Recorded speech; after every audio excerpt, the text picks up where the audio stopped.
This video is sponsored by the Design Mechanism, the makers of Mythras. Mythras is a registered trademark of the Design Mechanism Inc., used with permission. All rights reserved.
Boom.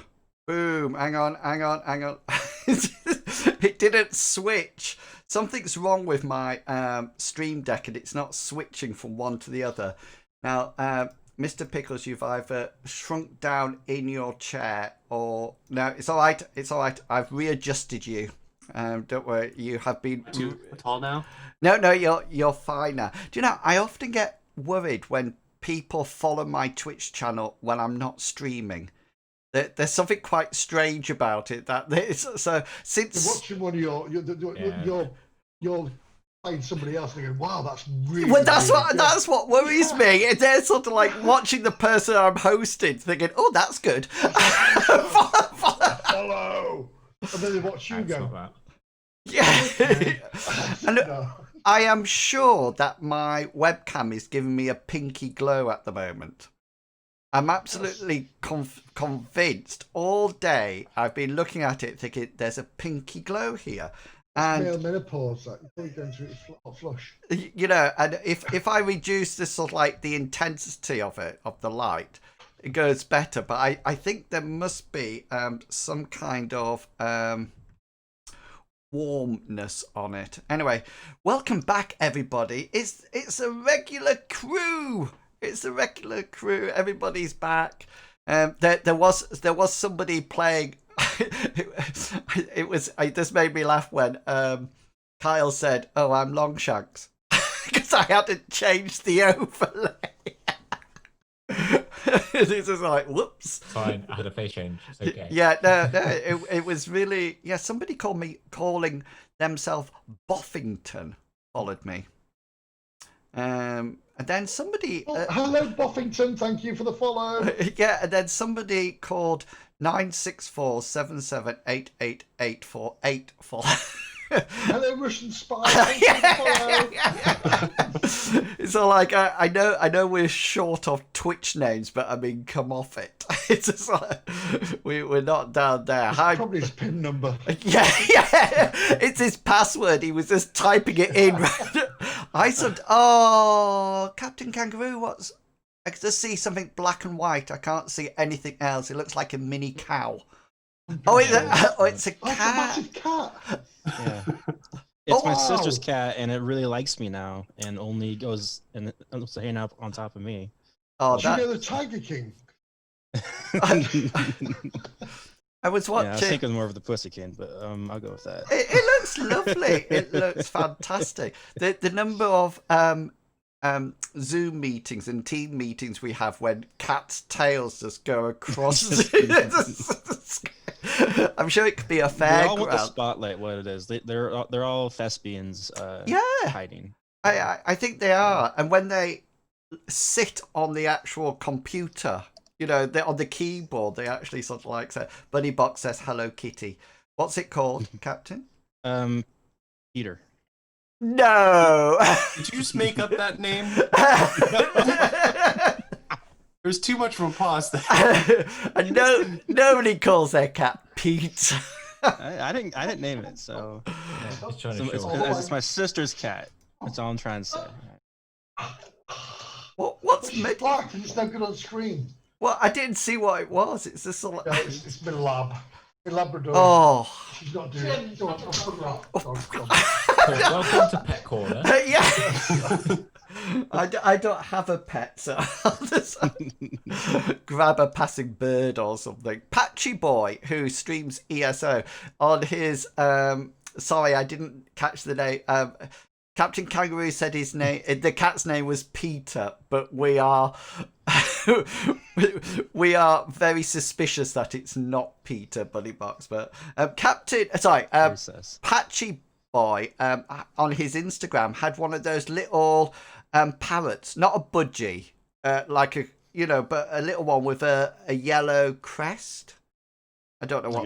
Like a cockatiel? Yeah, but really tiny, and he was just sort of like looking at the camera, and then this little parrot sort of like appeared on his shoulder. Like, oh, I wish mine do that, but they just shout all day. Yeah, it's just unbelievable. Anyway, yeah. My cat, it's dead now, but my cat, I was a stray, and I wanted to call it Oscar. But then I took it to the vet, and the vet said, no, you can't call it Oscar because it's female. And so I called it. We had the same thing on one of my Zebby birds. Well, yeah, I was going to say, if you're saying your dog, I was going to say something. Kids then. No, the Zebbies, the beaks turn red when they're male and stay orange if they're female. No. We named this one Frank because she was like the youngest. And she looked like Frankenstein because she had feathers missing from her eyes and things. And a bolt through the neck. Was it? Yeah. Well, as they got older, a beak never changed colours back to red. So it's like she's now Francesca. Frankie. Frankie. Yeah, Frankie. So Sorry. Welcome everybody, as Longshanks EPG said. Welcome to Pet's Corner. Welcome. We should all bring a pet. No, I don't want to bring a pet. I don't want that at all. So Steal your neighbor's dog or something. Do you know? I don't. I think we are actually a pet-free sort of like set of flats. You're not meant to have cats or dogs, and we've all had one at one time, but they've all died. You know, and now they haven't been replaced, so we're quite pet-free at the moment, which I like because there's or pet murderers. Yeah, exactly. We've got a nice cemetery just on the back. Suggestion, Wills. The roses grow perfectly round. Yeah. And the tomatoes are amazing. Yeah. So beautiful. Can I just make a suggestion in Wills? Yeah. When we have Pet Corner, just get Chugga Wugga and just perch him at the end of your bed. No, nobody's allowed in my flat at the moment. Nobody. I tell you. Anyway, welcome back, everybody. It's fantastic to have everyone back. And thank you for coming along and joining us. We're in the second part of an adventure, which started last week and then obviously is continuing. Ben, the Flex character, is going to stay around so he doesn't get disjointed, and Master Bartleby will play him, mainly because Bartleby doesn't have a lot to do in combat, so it gives him something to do with the Flex character. So that's going to happen. Hi, Mosh Shops. So it's going to be a fun adventure. We left it at a very interesting part last week. But before I give you a brief synopsis of what happened, I'm going to allow the players an opportunity to say who they are and their character they are playing tonight. And we start, as always, with Mr. Bartleby as I do sound checks. I am Mr. Pickles, and I play the character Bartleby Fumus. He is our team's theist.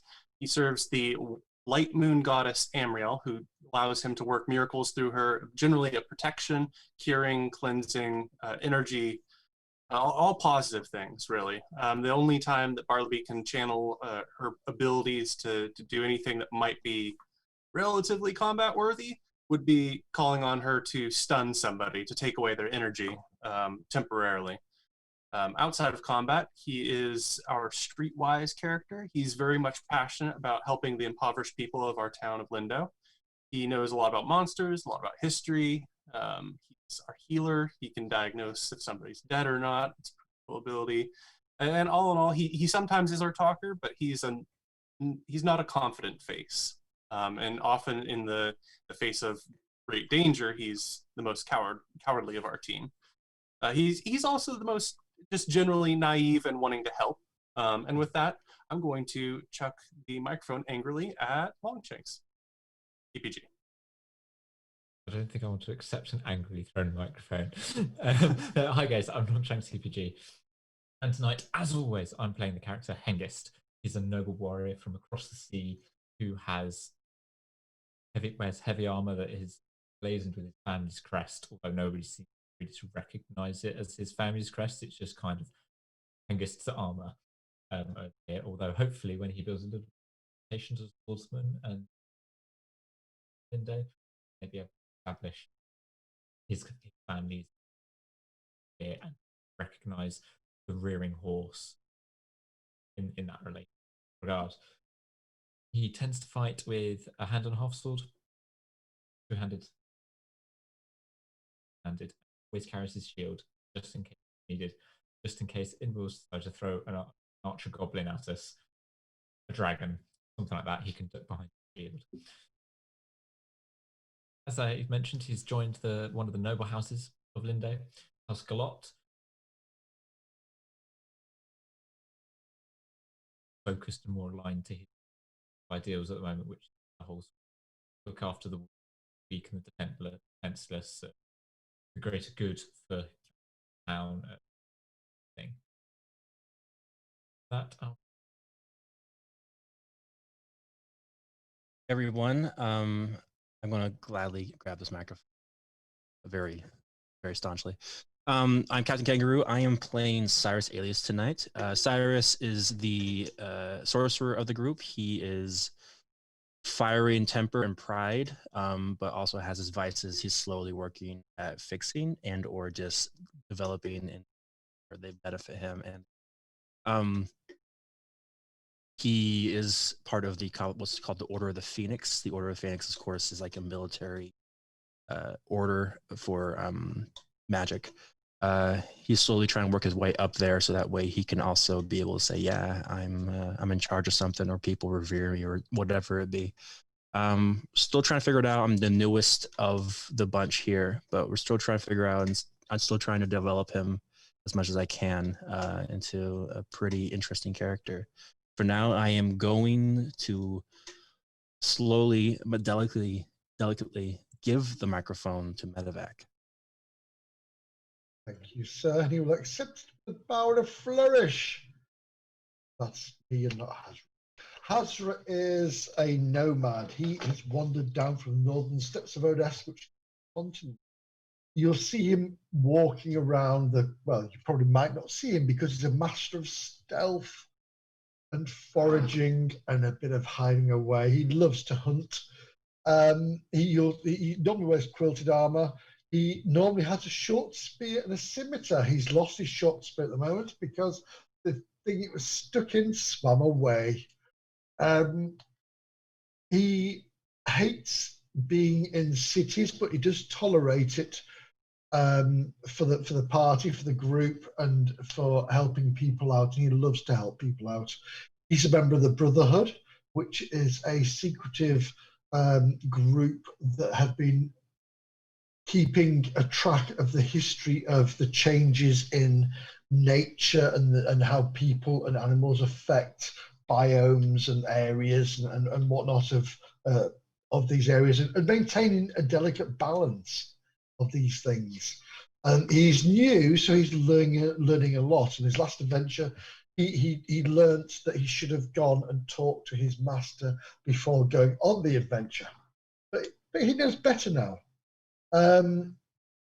He doesn't like to charge into combat straight away. He just likes to take his time and size up his opponent.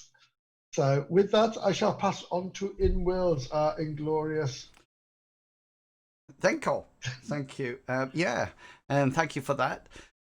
Yeah, the party is doing something very interesting at the moment. Sorry, Electric Messiah, they don't actually work on this one, or you might hear them, but we don't. Yeah, so the party at the end of the last session found themselves at the guild house, the guild merchant's house that they've had previous adventures with. Now, at the end of the last adventure, the party had been at the Hairy Hobgoblin, I think it was, expecting a trader to arrive. The trader had arrived, called Zach and Gnarled. Zach Gnarled, he was called, and he sort of like took the people, the players, to meet his boss, his master, who was a guy called Neville. And they saw him at the edge of a pier. It was the dark, it was the slums, etc., etc.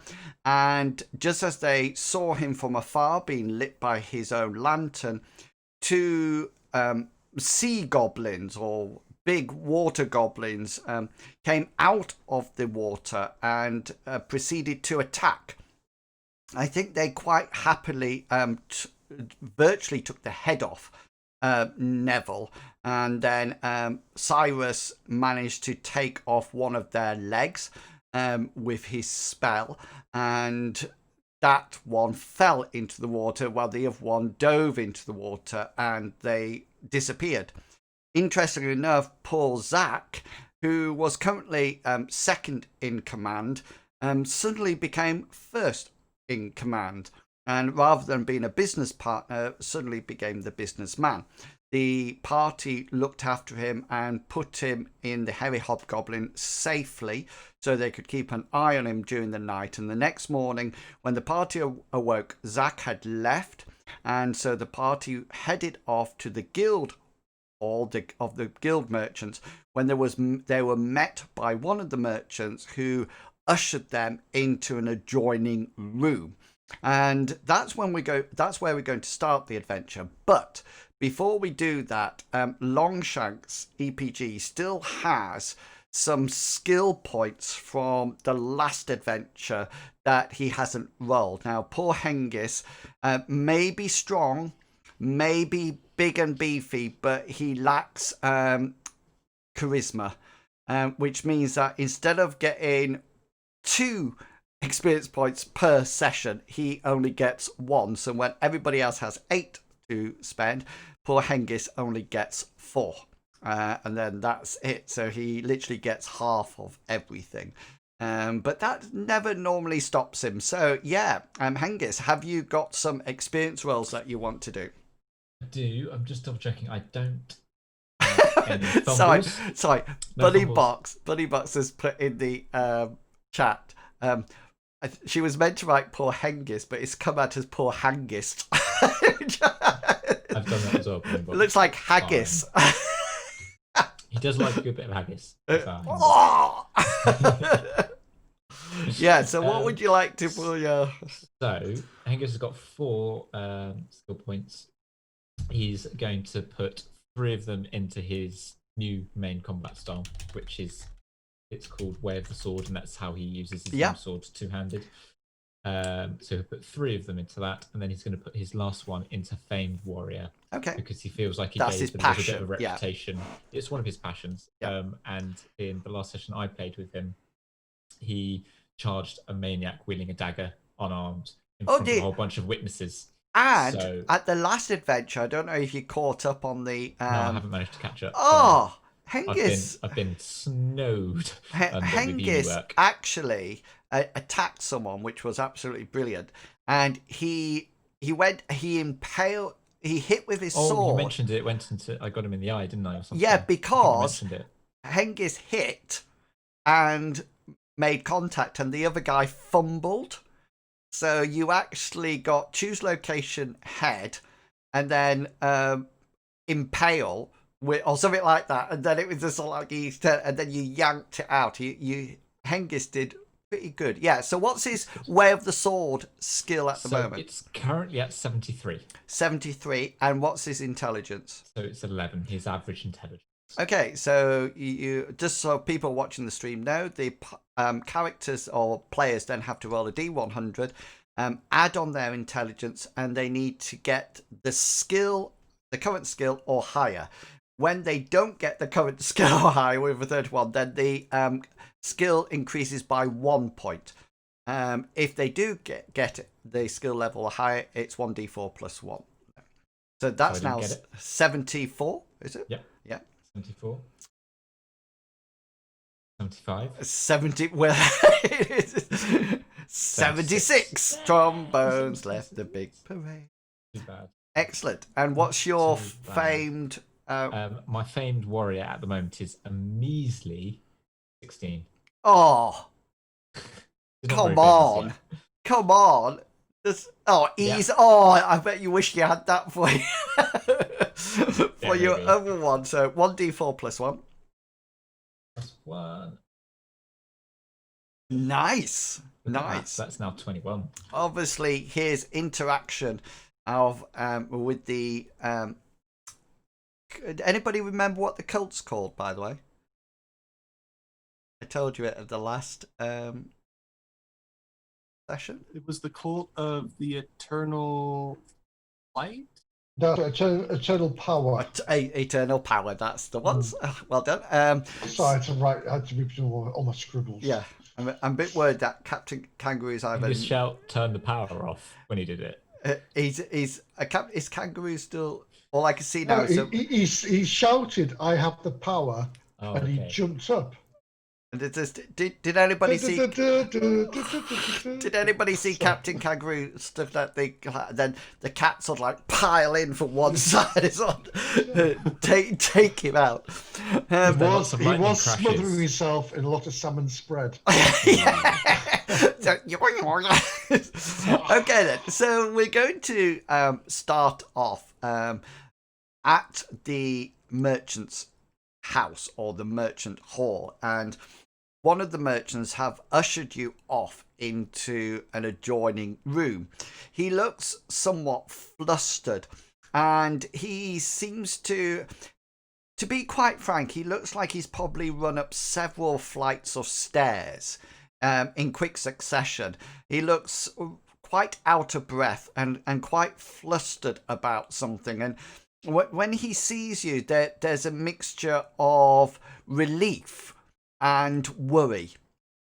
And he sort of like ushers you into one of the side rooms, one of the adjoining rooms within the guild hall, and sort of like points to a variety of different forms of seating, whether or not that be benches on the edge or chairs at a table, and sort of like encourages you to sit down, and sort of like says, please sit down, please, sit down, please. And before you even have time to react, he goes over to the biggest chair, slightly pushing anybody out the way that was going towards that, or just blindly sitting on it, and sort of like sits at the head of the table and sort of like gestures to you, so sit, or stand, whatever you want to do. And once you sort of like settle down, before anybody can say hello or how are you, he just sort of like says, grave misfortune. Bretel, what is this grave misfortune you're talking about? And where's Zach? Well, as you are known, we were expecting to formulate a trade agreement today. Late last night, actually. Well, actually, yesterday afternoon, but they were actually late and didn't actually arrive till late on in the night. And then, the unspeakable happened. And I really don't know whether or not we're going to be able to do anything today at all. We would stop dithering around, man. Tell exactly what has happened. What you can't say, oh, this or that. Oh, no. Explain yourself. Well, the person that we were going to actually formulate the agreement with, our good friend Neville, who deals with the lumber in Airwood from the surrounding lumberjacks. Well, he's dead. Yes, we're aware of this, but what about Zach? We're there. He's second in command. Well, yes.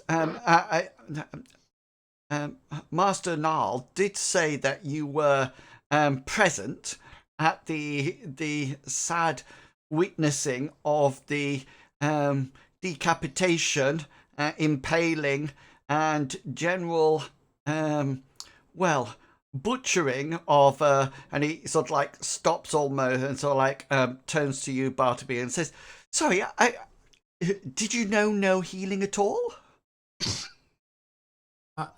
I do know healing, but I have yet to ascend to the level in my church that would allow me to put somebody's brain back together.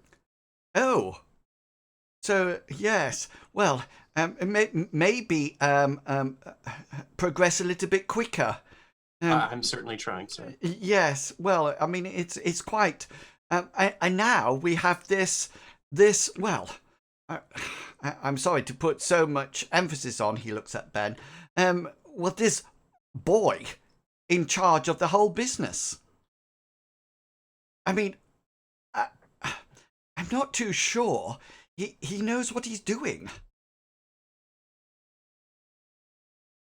You don't have a system in place for proper successors? Well, yes. When it is Neville's business, and our friend and respected colleague Neville's business, and now that he has met his sad demise, it appears that his business partner, who I have to say was probably that in name only, and was probably just some kind of, shall we say, ferret boy to do Neville's bidding, appears to have stepped up to take over the whole enterprise. Which is right. Probably what he wanted. You wouldn't name him a partner otherwise, right? Well, we haven't named him anything. He seems to say that it is his right, and that him and Neville were business partners. And until we've seen the original documents from Airwood, I mean, what can we do? We are actually very much reliant on this trade agreement. They will bring lumber into Lindo, which means that we'll be able to start building more ships and send our trade far and wide. Which is wonderful for Lindo, and I come from around here, so I appreciate this. But you welcomed Neville here with Zach, knowing that Zach was his number two, his partner. You knew this when he came across, because he would have said, "Hello, I'm Neville. I'm coming with my partner Zach to this meeting." No. But so you know this, that he's his number two. No. Unfortunately, that is not quite how it was actually said. Neville said that he will be bringing his page boy, his boy with him. Can I just say, I need to put this in perspective for you all. We started to talk to this Zach in, very positive terms. And his first we sort of like sat down at the table and said, "Welcome, we hope to get some sort of agreement out of this." And he nodded slightly and then said, "Sorry, what is an agreement?" This is the standard we are actually operating at. See, Mr. Bartleby will be able to help you with this, I'm sure. Well, yeah, I have some experience in the merchant work. Can I ask, what is your relation here to Merchants Guild and to all of this? He says, yes, I am the new second in command. The leader who I think you are aware of from your Guarding the Guild Mistress adventure is still in the, shall we say, well, I would like to say trade agreement, but it's turning out to be more of a historical geographical history lesson with a splattering of good grammar and spelling at the present moment in time. I mean, pray tell, not knowing what the word agreement is. That does make things difficult. I see your perspective. But what exactly would you like for us to do? Were you wanting us to help him understand what he needs to get the Well, going through. I think this is quite simple. I think Mr. Hazra has made a very good suggestion. Maybe you, Mr. Bartleby, will be able to almost like support us and him with this this agreement. Maybe rather than healing, you could do some contract work for us. Oh, fun. Your name again? Mine Yes. is Sid, Sid. Nice to meet you. I'm Cyrus. and I have a Nice to meet cat you. called Peter. Sid, it is. Give me a sec. All right. Sid, it is such a terrible thing that the loss of our good friend and our colleague that we just happened to witness die a terrible death. Terrible. I start walking back and forth. I was The told. thing is, I feel told. like with death comes opportunity, and I feel like you are taking advantage of this new opportunity. Taking advantage. Yes, I feel like you're trying to create a new deal because what you feel in this situation is that with this new person in charge of what you're trying to of lumber, this new deal is you're trying to make a more financial advantage of the situation. Am I correct? No, quite the opposite. No. If we wanted, you're going to make it easier. well, if we wanted to take financial advantage of, we would have not spent the time and effort to start explaining what an agreement was. We could have quite easily just sort of like said, oh yes, all you need to do is sign here. And we are a noble guild. And we are really, I'm not too sure how much you knew, Mr. Cyrus, since you are probably new to Lindo and this group. But, you know, we are a respected guild trade. We are not some of your lower end guild merchants like exhibit, you know, the more run down areas of Lindo. We are very keen to make sure that everything is done correctly and fairly. And this is why I am coming to you. How can we probably, I mean, let's face it, when we're saying how many logs do you want to exchange, and, you know, he's counting with his fingers, were you thinking there might be somewhat of a problem? No, I'm happy to support our new friend Zach, but at the same time, there is one motivation for every merchant, no matter if the lowest of the low and you know, playing tricks down at the dock, or you're at the highest and now are considered the leader of all merchants. Doesn't matter. Your one motivation, and that's profit. I feel like you're taking advantage and wanting us to motivate this new person that has inherited this new business in order to get us to use our I totally understand. Best way to say, I'm saying aggressive force to force him to do your bidding. I completely understand, Mr. Cyrus. I completely understand. Sorry, it was rather foolish of us to think that you would be involved in this at all. He pushes his chair back. It has been very nice for you to meet us all today.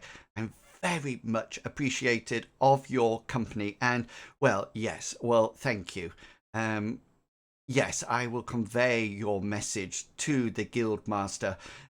Yes, thank you. And please yes, do. We'll see if we can actually come up with an actual deal. I think you know the way out. And he sort of like nods to you as he walks past you to the door, and just sort of like walks past, closes the door behind him. You can hear his not quick footsteps, but hurried foot pads of his silk shoes on the floorboard as he sort of like hastens away. It's out, Bartleby. And you are left. Cyrus. You are left in the room, and as the proverbial pin drops in the corner. Not every person is somebody you need to go to war with. You know what? All I'm trying to say is I also like money. Everyone likes money. His motivation is to make money. That's why he asked us to be here. He would not be here. What he wants us to do is to motivate the guy so that way he gets a better deal. It's obvious. It I is. can look at the paperwork, Cyrus. My parents raised me. I was merchant raised. I should have been selling products into this town and coming from the farms. I feel like But you were going right into his palm just like usual. That's all I'm trying to say. As usual. You don't like to create conflict, and conflict is what makes better deals. There's a give and push. But what he wasn't even that. All he asked is for me to make sure that they can get the proper accounting done. Sounds like how could he be motivated to take advantage, especially with me? I want what's best for Lindo, but I also want what's best for all of the lands. That's what Amriel would want. Yeah, well, all the lands isn't Lindo, and then there's all of the lands. You hear, as you're sort of like raised voices within the room, you hear a very gentle, tentative sort of like on the door from outside. I scream, "What?" And the door opens, and there seems to be a rather timid, probably a boy of about 17, 18. He seems to have the guild's refinery on, probably a merchant in training or some kind of a boy who's sort of like in employment here. And you sort of like, what? And he sort of like puts his head round the door and says, I'm sorry. Sorry, we need the room. Will you be leaving anytime soon? Boy, do you know Zach, who has come to see the guildie this year? Do you know where he is? He could be. Spit it out, boy. It's a could simple be, question. You should know these things. Hasra, you sort of like look through the doorway. He's just sort of, and you can see that there seems to be a group of young trainee merchants, both male and female. They seem to sort of like hovering round the doorway, and he sort of like says, I think they're in one of the To the point. Tell us where. I think they're in one of the rooms around here, but sorry, we have a class. Understandable. Let's not make any more of a scene than we already have, everybody. All right, I get angry, and is it only one door out, or is it like two doors? Or There's one door out of the room into the almost like the atrium, the entrance. So it's the entrance he's going through. Okay, never mind then. Use chair. I think it just And as shove you on a chair towards the wall or something. as you are you leaving the room? Yeah, Bartleby is. I'm gonna leave the room too. Okay, so as you leave the room, you notice that there's about 6 to 8 of these children. They're probably late teens, and they're sort of like dressed almost like in guild finery, but almost like dumbed down and looking very much the same. And they do that classic thing that as you walk past, they sort of like step back as the alleged heroes walk past, and as you walk past, Hengist, just roll your famous warrior skill. Oh! The front door.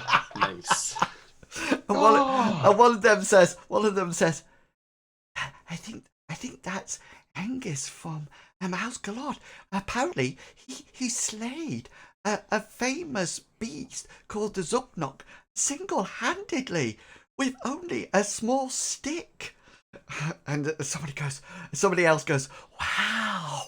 And Hengist, as you walk through, you see a lot of boys looking at you admirably as you walk past, and a lot of teenage girls looking somewhat wantedly at you as you march past in your finery.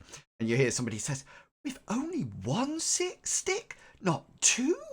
He says, yes, just one gnarled stick. That's all he did.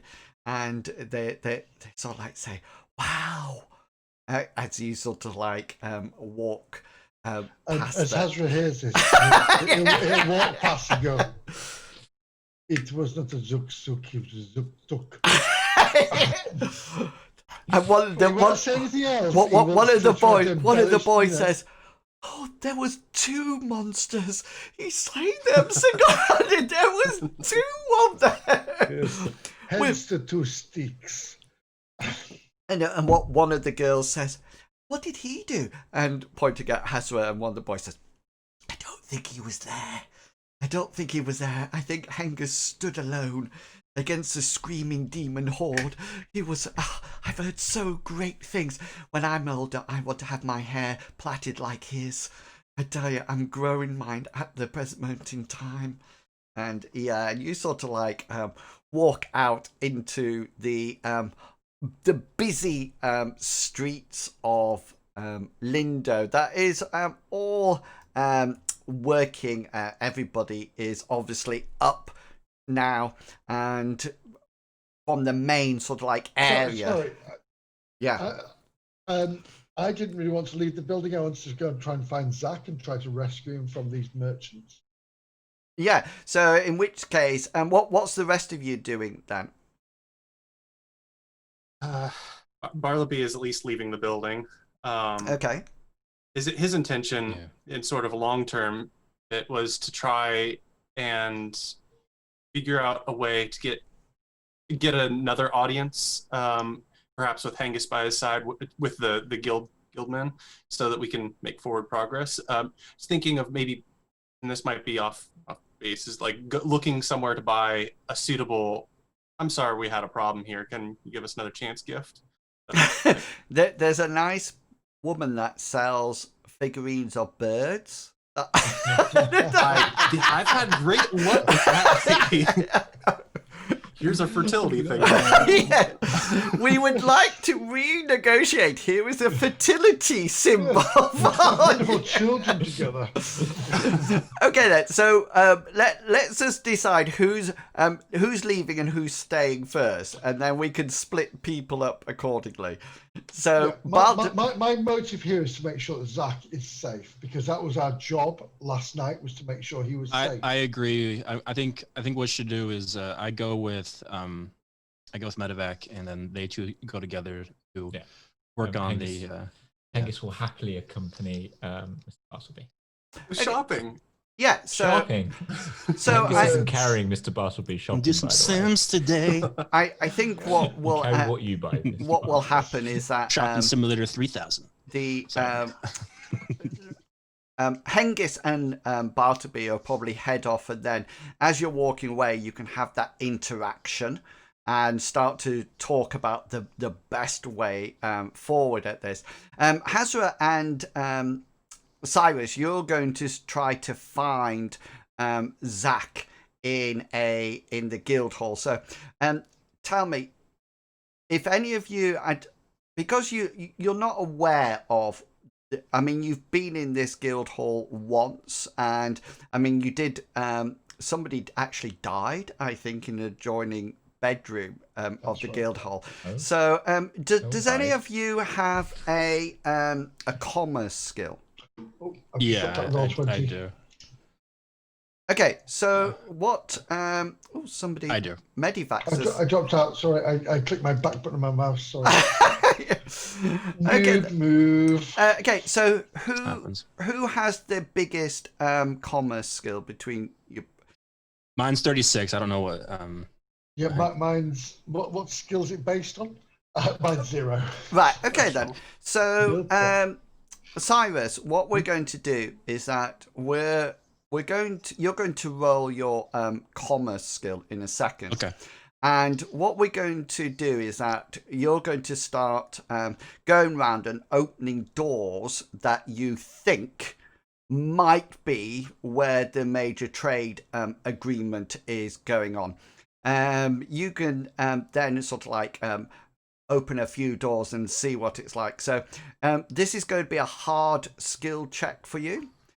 because you haven't been in here before, and Hazra's not happy here in any case. No, I'm not happy inside, but could I augment it with my previous knowledge? Maybe using my, I don't know. Streetwise?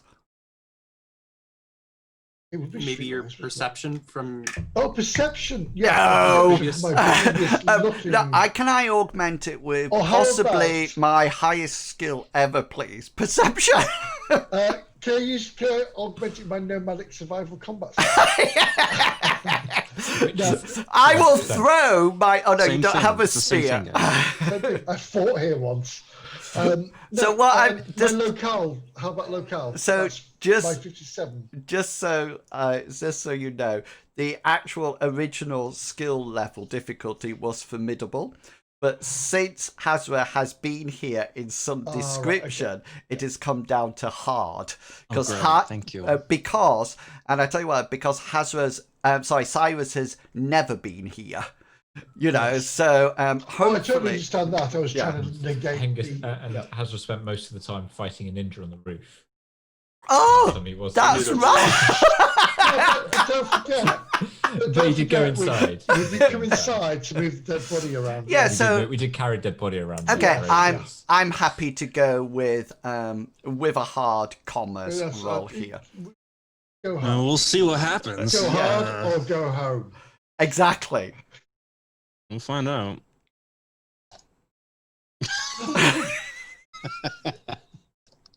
Let's go home. That is so Let's go. close. That is so close.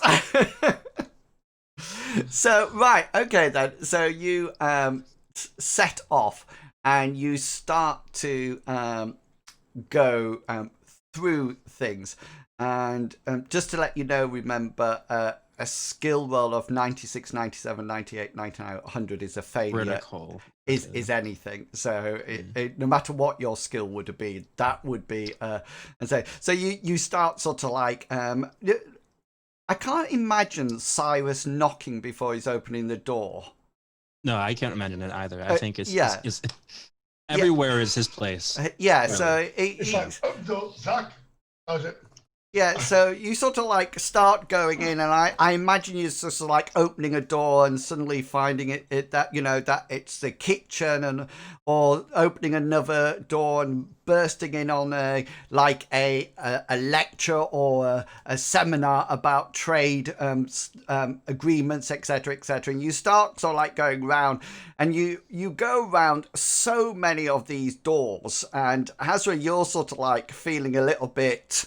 I imagine Hazra probably. Am I even saying anything when I enter a door? I'm just kind of like walk in and just get like walk to another door. Well, right? that's like what just a random. I train. can just imagine Cyrus sort of like looking round and then walking around, and Hazra sort of like going, sorry, and sort of like closing the door. House would be more like to be like shifting the corner, going, oh, crap, don't like it.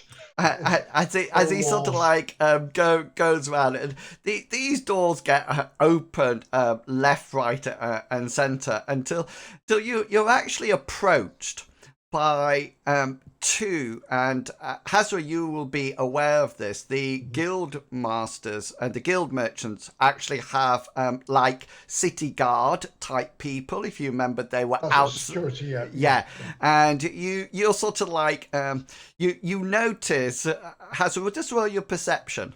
Let's see how close they get to you. Is this going to be do you know, I thought that was going to be another 95.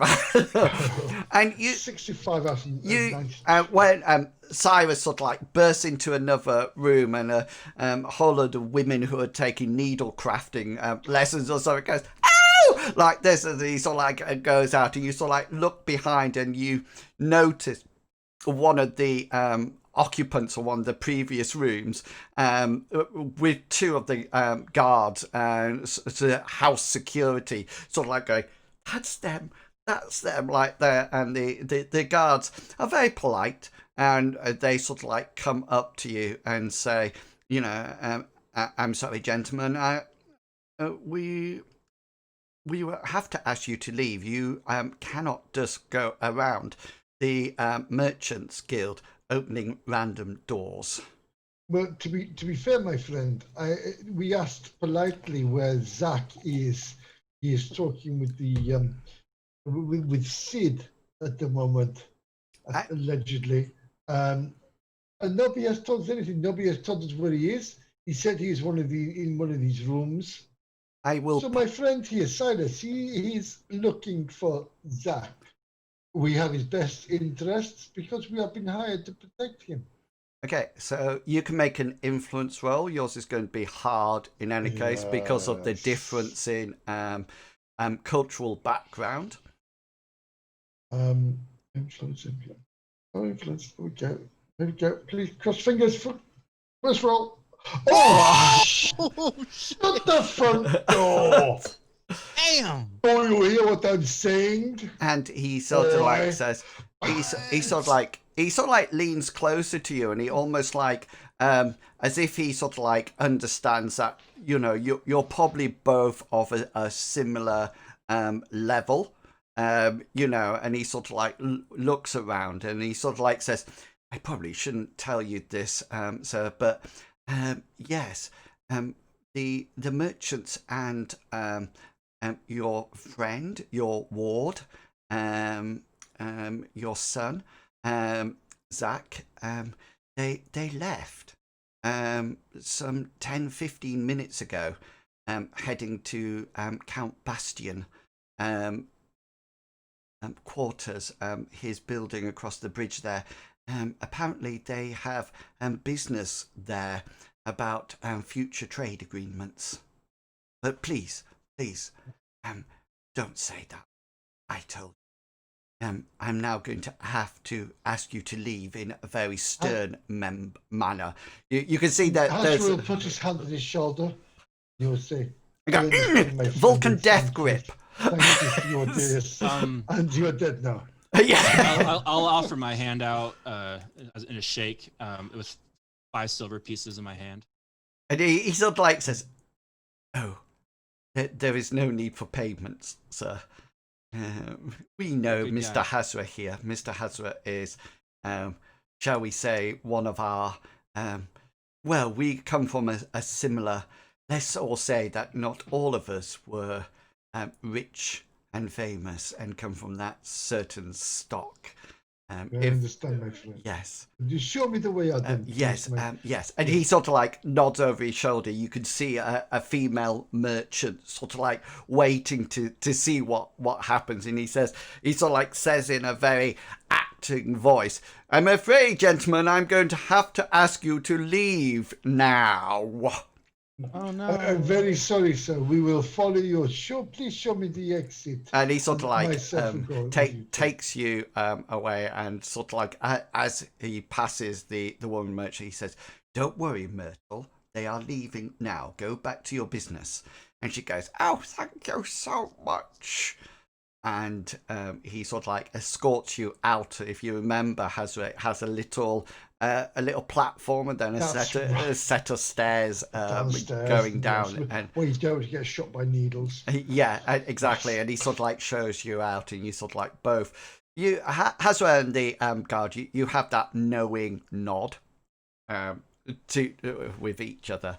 Okay, so while all that is happening, let's zip back to Bartleby and Hengist. You've left the merchant's house. And yeah, what's going to be your plan? What's your conversation with each other? I don't feel good about how that went down, Hengist.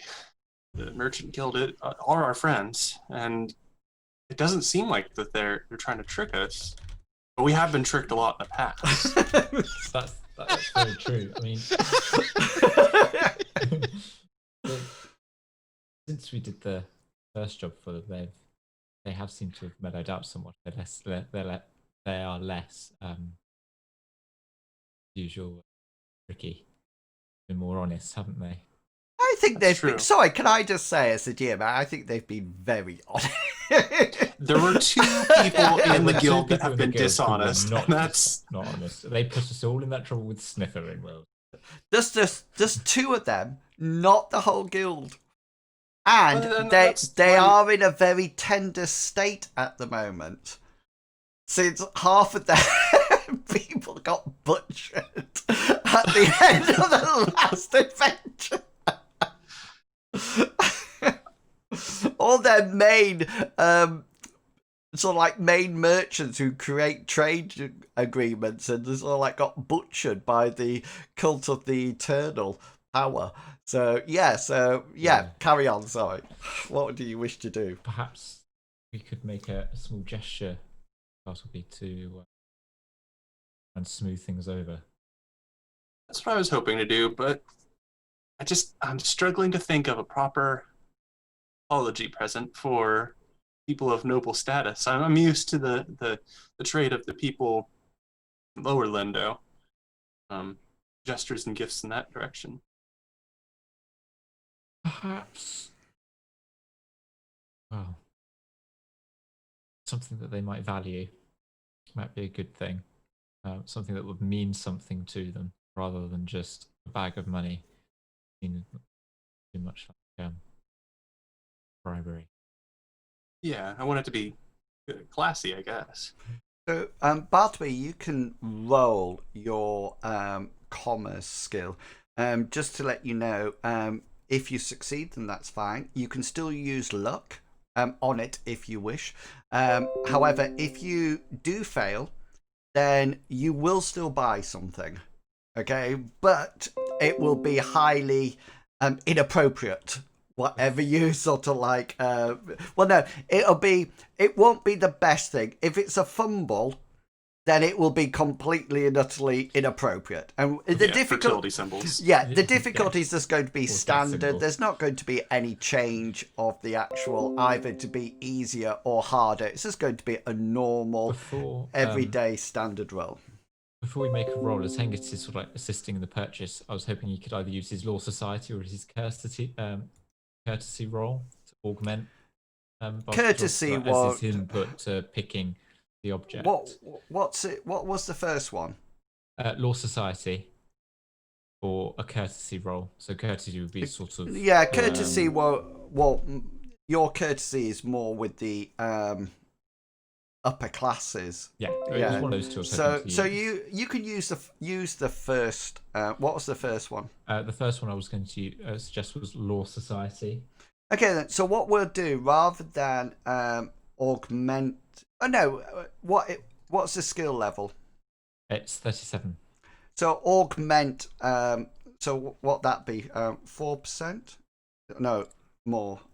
Is it? It's more. It's 8%.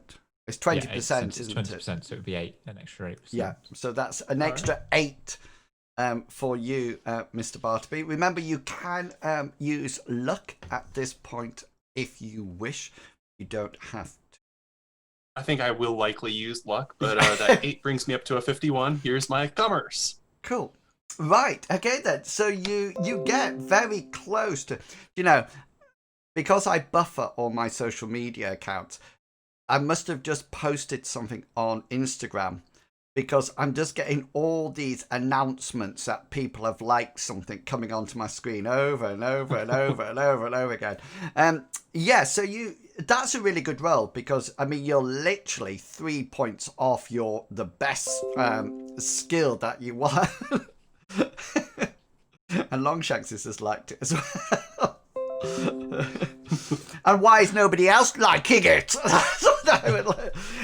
So you're sort of like you will actually buy something, Bartleby. It's going to cost you some cash though. How much? Hengist will chip in. How much do you want to spend? It's going to be an appropriate item, but how much do you want to spend on it? I was looking to spend 194 silver at most to make things round. So just to let you know, I'm going to use that as a modifier to the skill level. So the difficulty level. So the more you spend on it, it'll go from standard to easy. The less you spend on it, it'll go from standard to hard. Can you see what I mean? So if the merchants are expecting a certain amount and you go less than that, then so how much do you want to spend on it? It's completely up to you.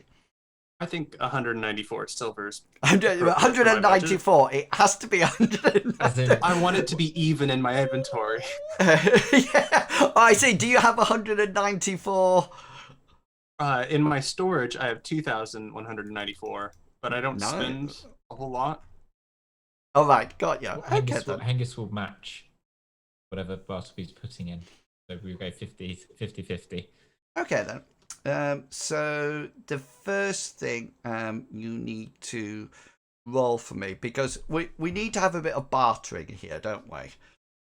So we know roughly how much you will pay, but whether or not it's the right roll or not. So so the first thing that we're going to do is that you're going to roll your commerce roll.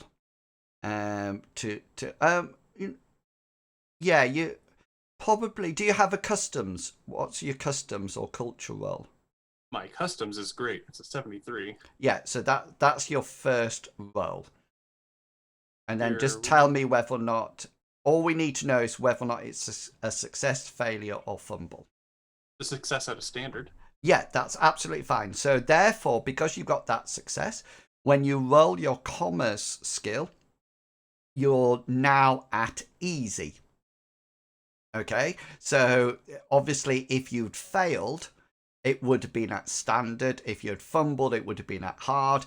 If you had critted your roll, your next bonus would have been very easy. Your standard would have been very easy. So I need to roll my roll.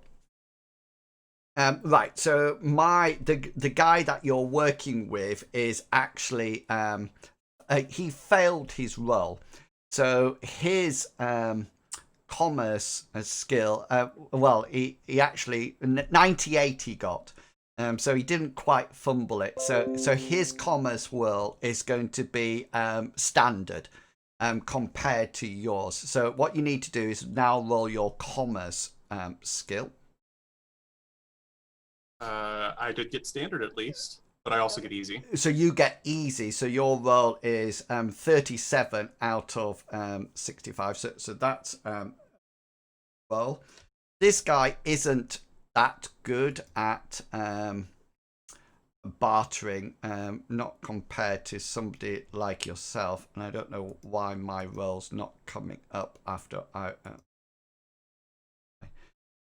Yeah, he gets 86, so he doesn't actually make him. So you actually, let's say that you get something worth 200 silver pieces, okay, but you only actually spend 120 on it. Oh. Does that make sense? Because you got the bartering skill better than the other guy, you get the advantage. So you've actually got something that is worth 200 silver pieces, but you actually only got it for 100. Well, you can have it for 124 if you want to make your accounts nice and rounded, or 120, either or. And I'll bless him with Amriel and again give the 4 to show good faith in Bart. brilliant, but it is worth 200 silver pieces. But there's something else that you notice as you come out of the shop. And I'm about to ping the map if you can see it. So you're coming out roughly here.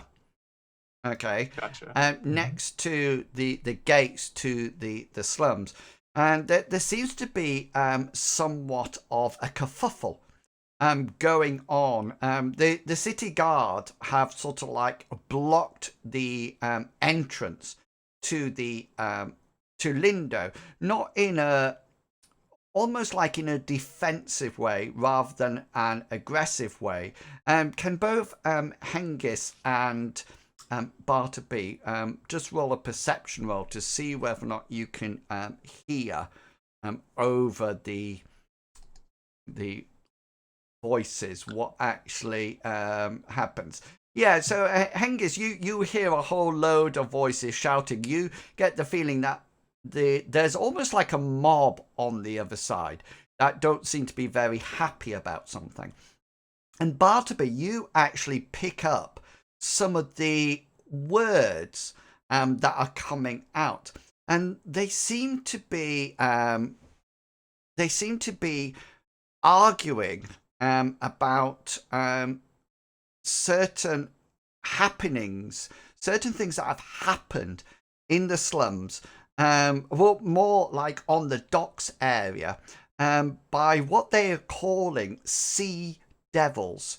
Sea as in the ocean, devils. Yeah. And they seem to be saying things like, the sea devils have returned. They are taking the people that we love. Several people got, and you sort of like pick up on it because one of the stories, one of the men are saying, was that his friend was taken off the pier.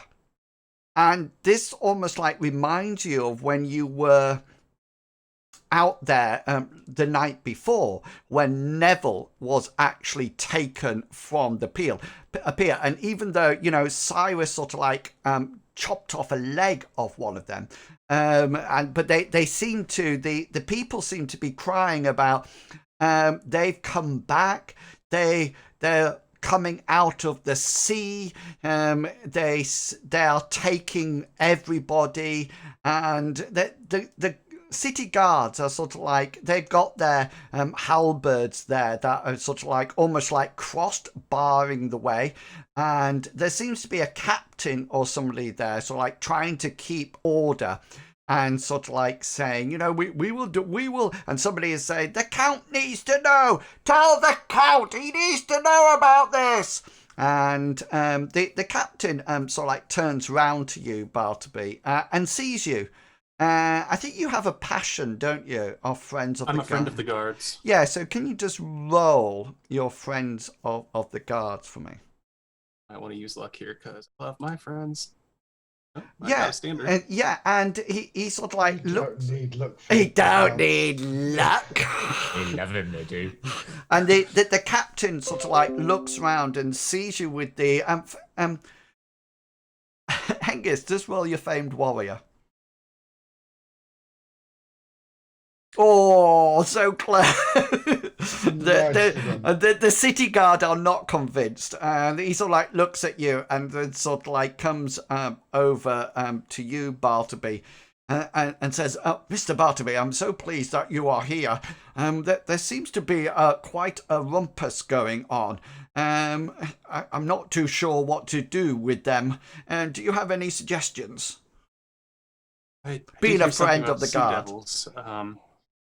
Well, yes, sea devils. I don't believe they're actually devils at all, but we have had reports of certain people being attacked on the seafront over the last 2 weeks. see, and organizing city guard to deal with this problem would be stretching your resources pretty thin. Yeah, and you sort of like notice that he's looking over your shoulder, and there's a rather rich lady that nods at you, Hengist, because she recognizes you, and he sort of like the guard sort of like says, the captain of the guard says in a very loud voice, but of course everybody is safe within the city walls. And she sort of like and smiles and sort of like goes away, and the guard sort of like says, "Could you talk to them, Mr. Bartleby? You with all your sermons and what you're used to calming a crowd or pacifying them or putting that. I saw one of your sermons once, and it was absolutely brilliant. I'd had insomnia for weeks, and I was just out like that. And, sure as you started to voice, that was me. I was away. Praise be to Amriel. Praise be to Amriel. I'm absolutely, yes, I would love to speak to the crowd and deal with this issue. Bartleby will move to a proper spot to hopefully use his oratory. Hengist will follow. And as he's following, he'll sort of like stand slightly behind when Bartleby gets to where his chosen spot, wherever that is. Hengist will stand sort of like slightly behind and to the right. But on his way, Hengist will whisper to Bartleby and say, "I'm happy to help out if you want to explore more. I can slay a few if you need me to." I'm happy to lend my assistance if you wish to Hengist, just roll look for your. these creatures on the docks. Just He says, "Don't tell them my name." yeah. Hengist, just roll a perception check. Yeah, it's all right. You don't hear what the other guards are talking about as you go past. They're just sort of like muttering as you walk up with Bartleby. I know what they're talking about. It's fine. Just chooses to ignore it. That's Hengist, that is. He affected by the guard. And as you approach the gatehouse, Bartleby, do you have a passion for the slums? I don't have a passion, but I have. The Oath to the Twin Moons passion is sort of what I've been thinking of as part of his service to Amriel's church would be helping people, and then he's developed skills of knowledge related to Lower Lindo. So the chances are that somebody in the crowd will know you, and as you sort of like come to the guards sort of like lift their halberds to allow you to sort of like progress forward. But interesting enough, as soon as you, Bartleby, and Hengist have moved past them, they quietly lower their halberds again, so the way is sort of like barred behind you. They're not trying to keep you in or out. It's more that the rabble in front of you, and somebody says, "There's Bartleby! Bartleby!" like this, and this sort of like shout comes up, "Bartleby will save us! Bartleby will save us! Bartleby!" Yeah, and an old woman says, "Give us a bee!" Hengist goes, "Give me money!" And the first one says, "Give us a B," and the second one goes, "Give us an R." And then somebody says T, and the other one said E, or something like that. And then somebody shouts Barbie, or something like that. Yeah, and you sort of like, you know, put your hands out to quieter them. Yeah, go for it. So Bartleby's speech would be starting out with a praise Amriel for bringing us to this problem so that we can deal with it. Word has spread, I'm certain, of me and my cohorts and our ability to do Amriel's work through our bodies. We despise the monsters who threaten Lindo, and we will rally, tackle this problem shortly. Would be my general speech. So they sort of like simmer down, and you sort of like start giving your speech, and they're all nodding like this, and somebody leans over and says, "Know what he's saying?" "No, I'm gonna foggiest." He just nod, just nod. Did you say so that the meek shall inherit the... Yeah.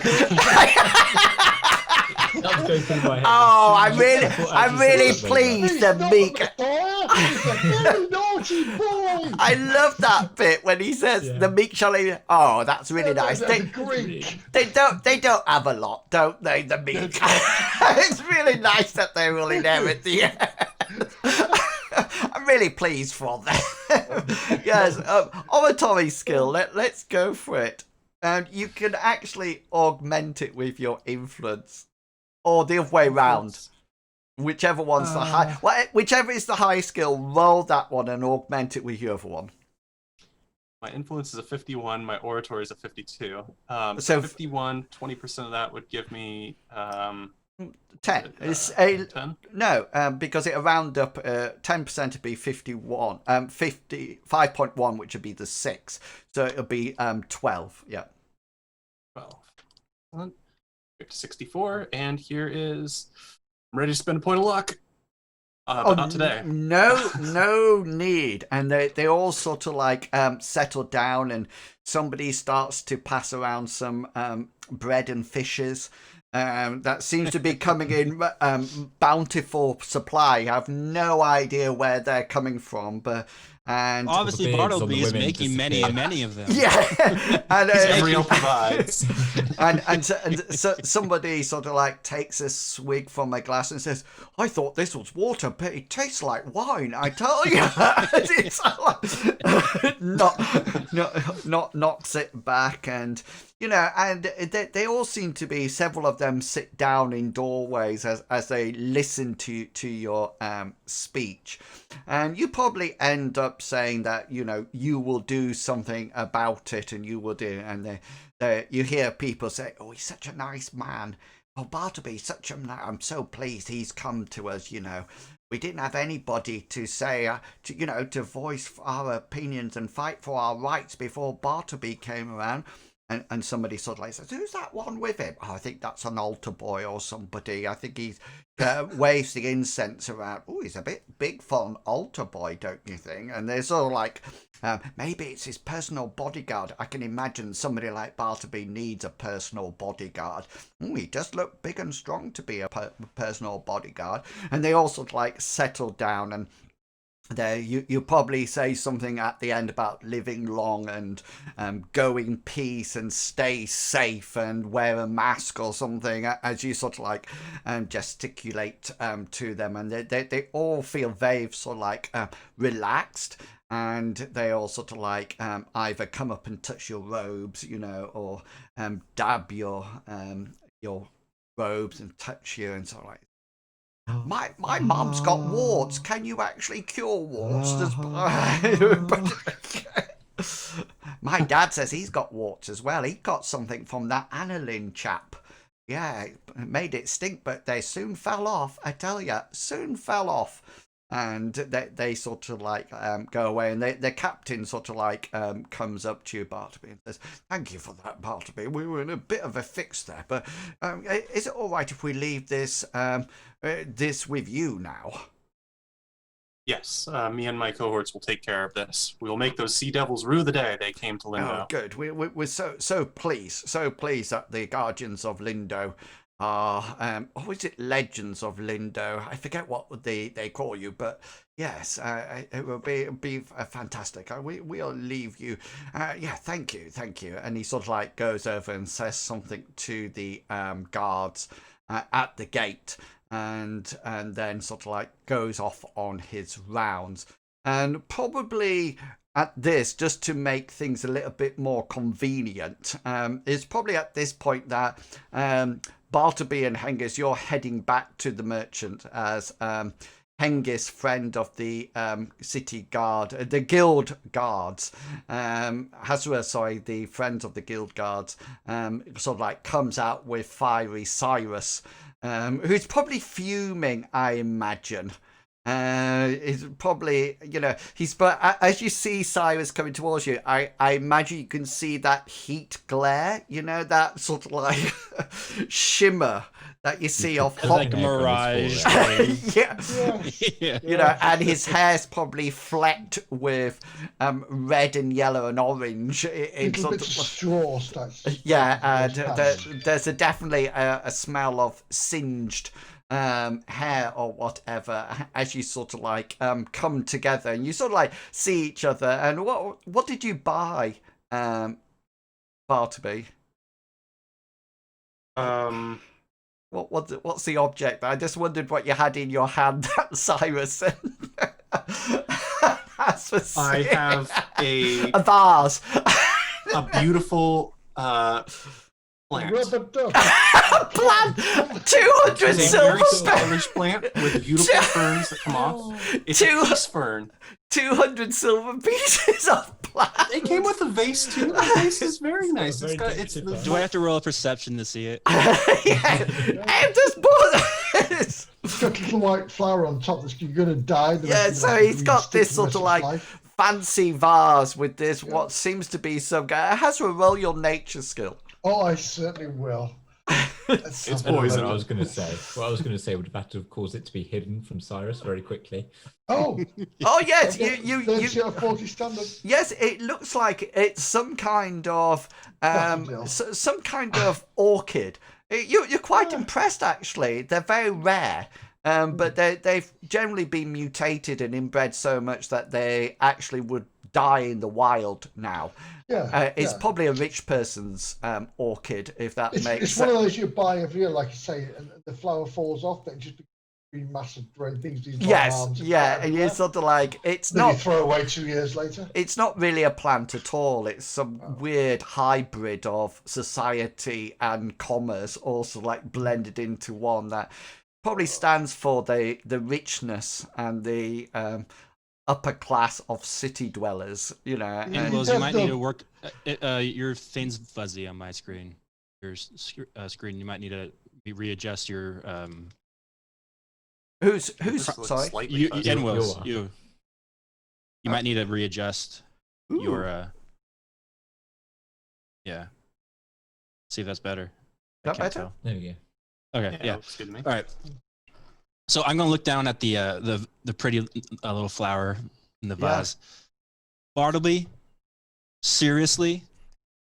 Yes, seriously, Cyrus, we're going to keep up our reputation with the Merchant Guild. I'm going to get in there. I'm going to talk to Zach. We're going to solve that problem. And you know what? I hope you're angry because we're going to lower Lindo, kill some sea devils. I love killing, but I do want to remind us all that we're trying to save. I want to remind us all that we're trying to save a very important deal, and you're coming here trying to offer them to go to the ball with you or something. What I'm is not this? going to go to the ball with them. I have other reasons to go to the ball. Mr. Bartleby, I am very disappointed with you tearing this beautiful flower from the ground and putting it in this pottery thing that you have done. Jesus. I bought it at a shop. I think Hazra, it's never been in the ground. It's only ever been in a pot. Okay. No. Guy told us he was Cyrus- really trying to sell this. to us. Cyrus, I feel there's something brewing here with your character. What's the addition? Tell me what your addition of your power and intelligence. Does your raw scores added them together? Power my intelligence together. Yeah. So, and what do you exactly? Just -5. So yeah.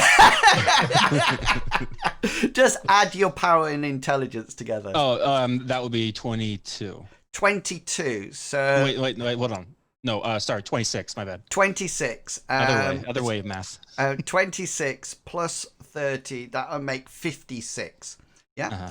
So I think you can have this almost like this negative passion for merchants and similar groups of people.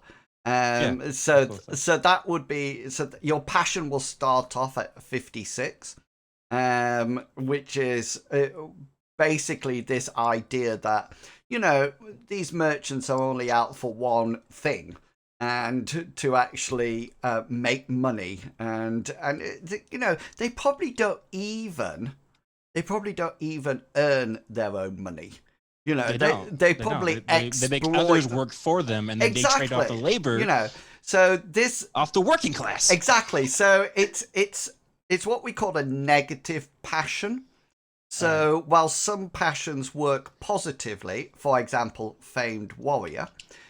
Your passion will react negatively. So say, for example, if you're engaging or somebody or the group are engaging with merchants and you're around, then you will actually augment their role. But instead of augmenting it positively, you will augment it negatively. So how that would do, and I envision probably Bartleby or Hengist or somebody after a while, sort of like asking you basically to somehow rearranging the group, so you're not actually there for important meetings, and that could come down to influence and willpower roles. This is just for merchants. This isn't just for people in power, right? Well, we'll start off with merchants, and then we'll see how Cyrus develops. We'll see how you alienate other people. Cyrus, come with me. Come to my hut and see what we are doing here. Yeah, I imagine this Hazra and Cyrus are sat by out in the hut. Fishing away the hut. Yeah, it's Brutus next. It's whether or not Cyrus can. Brutus, get away from my cow. Yeah, so that's what an organization or group of people, which I think the merchants would be. I just put hatred of merchants. Yeah, you can say however you want to call it. Yeah, or you can make it more flowery. But yeah, and I think that would be really interesting. I can really see Cyrus having this almost like dynamic negative because he's so used to the the army and the strategic side of things, and he probably sees merchants as not doing anything at all apart from gaining riches. While you're out and I don't about. think it's really that. Cyrus is more into getting money for himself as well, by the sounds of it. Yeah, no, I like I like to earn my money via victories and yes, yeah, exactly, So rather than just stealing it from the rather than stealing it from the working class. Exactly. People. And that's why I think it'll be interesting whether or not it maybe starts off with merchants, but might actually diversify as we going along. It's not actually against a species or anything like that at the moment. It's not racism, it's classism. It's not. Actually, it's not. Poor people shouldn't have money either, because otherwise they wouldn't be poor, would they? Just to make this clear, currently it is set up with the merchants of Lindo. Okay, so that's what it's set up. If we develop it further, then that can be, and if it's like what Hazra said, we'll see where he decides to draw the line, as we're going around. So you sort of like see Bartleby, and Bartleby says, I think what you said was, we're going to kill some sea devils.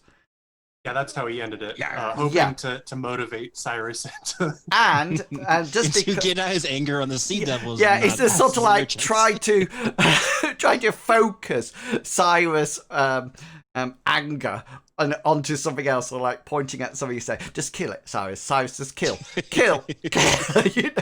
And then that's it.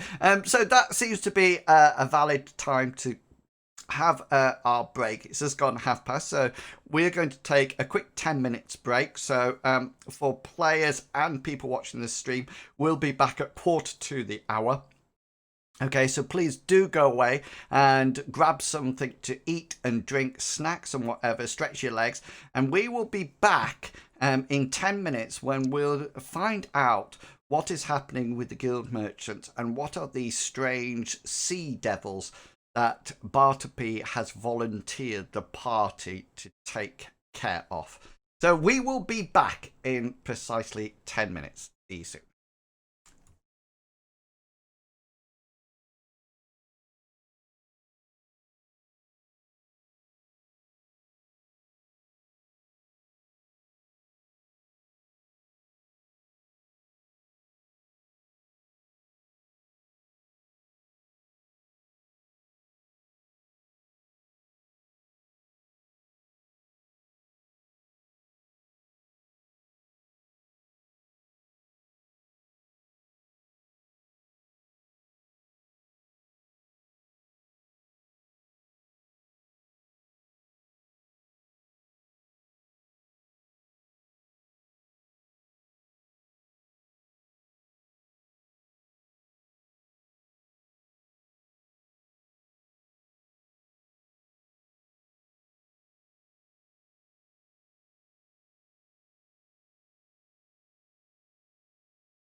as we And talk. probably half and half. It'll be half meat and potato, and the rest will be the apple and whatever. Yeah.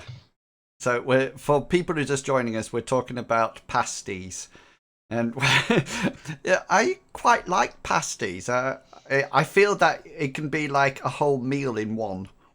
You That's the know, idea of it. Yeah. Yeah. A Yeah. sausage roll without meat, I think. I once, Mr. Pickles. yeah. I was once told a joke which says why Cornish pasty is called a Cornish pasty. Is it rude? No. Because if it's rude, I will not rude. get it. I'll Not just rude. stand Not rude. here. Not rude. Go for it then. There was a bunch of miners from a local village, Cornish tin miners, and they forgot their lunch. So they went when they were down the mine shaft and they realised they'd forgotten their lunch. Part through the morning, they called back up and sent the message home, and it went to the wives. And one of the wives came with a basket full of pasties and dropped it down the shaft. They said, "Where are the pasties have gone? They've gone past you." Oh, past you. To be fair, the chap who told it to me was rather inebriated at Drunk. the time. Yeah. I wrote what Do you one. have children? That was a dad joke. It wasn't. No, I don't have children. But it was. Sorry, I'm just. Bunny Box has just put in the chat. Well, pasties, I only know them as adhesive covering applied to cover a person's nipples. Oh! No, that's something different, Bunny Bot. No, That's completely different. No. Different world. Just remember that, Hasra, when you're tucking into your pasty. Wear that pasty. It hasn't been worn by a woman. I don't even know what word it's referring to. Well, mine tastes a bit milky. Oh. Made it back. Stand up. Take a deep breath. Come back. I'll get my course. Yeah, please. Salty milk. One thing I just wanted to say, but you write it the same we do, yeah. I wrote a blog post the other day, and something Cyrus and I were talking about at character creation, and I really think that people should have very limited backgrounds to their characters, because I think sometimes people make up their backgrounds that their characters are already done. You know, and there's no room for development. But it's a bit like, I really like the way that Cyrus played the interaction with the merchants, which is actually adding to his character. Yeah. You know, and I think I'm never keen on really backgrounds are fine. This is my character, and this is how it will be. I relate it very much to the sense that sometimes people sort of like say, I don't like that orcs don't like elves or dwarves don't like elves and things like that. And I often want to sort of like see the development of it and see how that relationship changes, because, you know, you could have a dwarf and an elf that actually gets on with. Legolas and Gimli is a classic example, and there's nothing worse making a character than neutering yourself. Yeah, exactly, because, and that's why I think my title was Never Do This. You know, I think a character background should be something that satisfies the player. Okay, that's absolutely fine, but it's then stopped at that, and the only thing that should be sharing or should be putting a lot of effort into is looks, mannerisms, way they talk, etc., and maybe just jotting down 3 things that they really like and 3 things that they hate. But even then, I much prefer to see a character develop in a campaign. You know, rather than saying... Can you stop here and say, yeah. Captain shaking his head and going, 3 things that I hate? And I think it's... And I think there's nothing wrong in a campaign when people dislike something. Oh, you're right. You know, that's more character. It fills out a character. It's like adding the filling to the pie. Yeah, and I think the idea of passions and things like that is to develop that, you know, and that's what I like about Mythras. That in D&D you probably don't have a skill like a passion, you know, and I do like them in both ways. I.e., they can augment. but I can also say, okay, roll that passion. If you, Surford in Lyonesse, sorry, he had a passion of falling in love easily. So if he actually, if he failed that, he didn't fall in love. But if he succeeded on the roll, he did. And I like that element of saying, no, there's that chance in your personality. Well, it happened with you like 3 times. Yeah, well, that's it. I was going out with everybody. But I like that, almost like that randomness. Well, I like the fact that in Mythras, there's only one game you can have lump hefting. Yes. Which is, Yeah, but I'm quite surprised it. hasn't brought it in to Lindo and set it up. You set up as a game thing. Yeah, no, I wouldn't do No, that. I wouldn't roll pigs around. But you've used it recently. I'm sure you have. Lump hefting. I used when it you were near rolling the time when we something. got it. I think people use... I'm sure you used it just recently when you had to move something out of the way. You used your lump hefting. Or use it to augment something else. Yeah. Which I think is... Which is brilliant. If it's roughly pig shape, you're going... It's like, barrel. Yeah. It's That's right. Hazra's hatred of magic. And it's not hatred, but fear. Yeah. We Which need... is from Gulliver, Does that actually have a passion attached to it? I don't have a passion, no, but I do roleplay it rather well. I think we should do that now. No. Hitting passions? Yes. Do a passion and No, it has don't do a magic passion. happens and how to go and runs away. Okay, so I think your hatred of It's- magic. It's not hatred. It's more of a Distrust, isn't it? because it's a distrust. Yeah, Okay, because when yeah. Gulliver used to So- zap him here, there, and everywhere. So your Very true. your distrust of magic is probably a passion for a concept or an ideal. That's what it fits in nicely.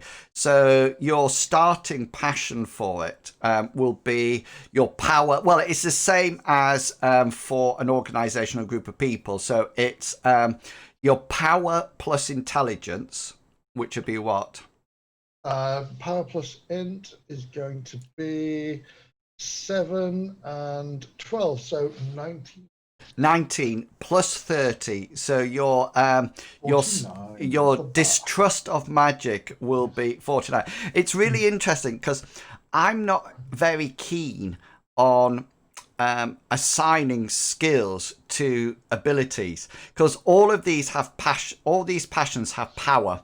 So to me, that's basically saying that all people with magic are going to be more highly passionate about things, which... And them thinking, is that right? Is that wrong? Is it something that if you... It's interesting. A person in a platonic relationship, that's the character's power and the subject's charisma. So if their charisma is really high, your passion for them will be really high because they're good looking and persuasive, which is... I've called my passion... in love with Mr. Bartleby? I've called my passion fear of magic, which is about right. I like distrust better. Well, A fear almost like, and it's up to you which one you have. Fear almost like I imagine you cowering in a corner.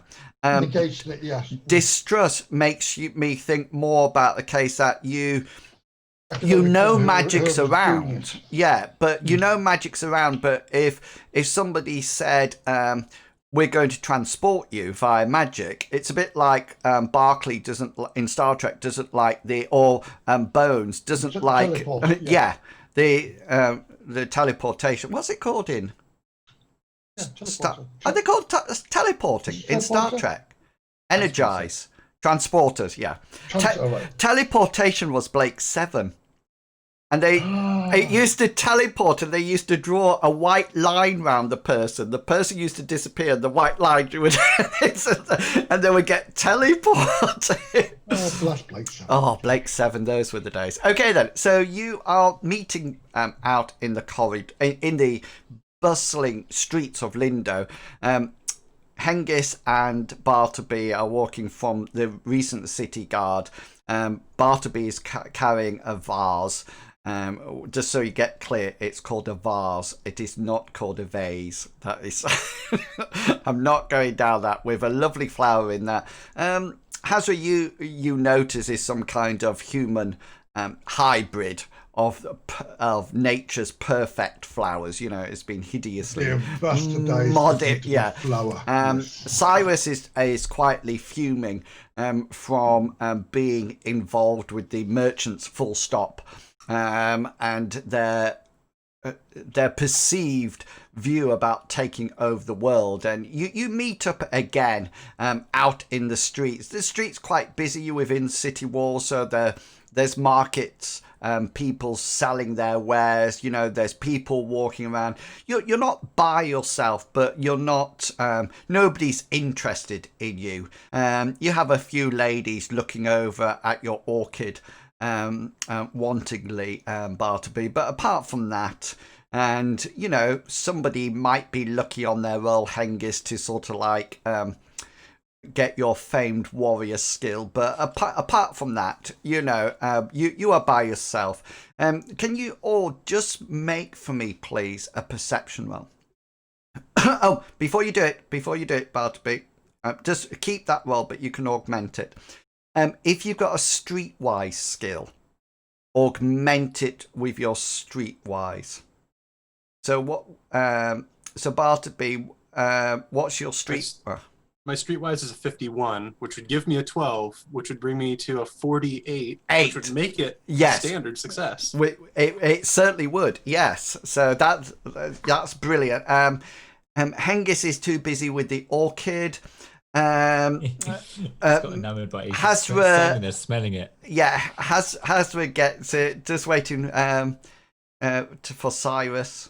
Yeah, have you rolled? Okay, perception. Yeah.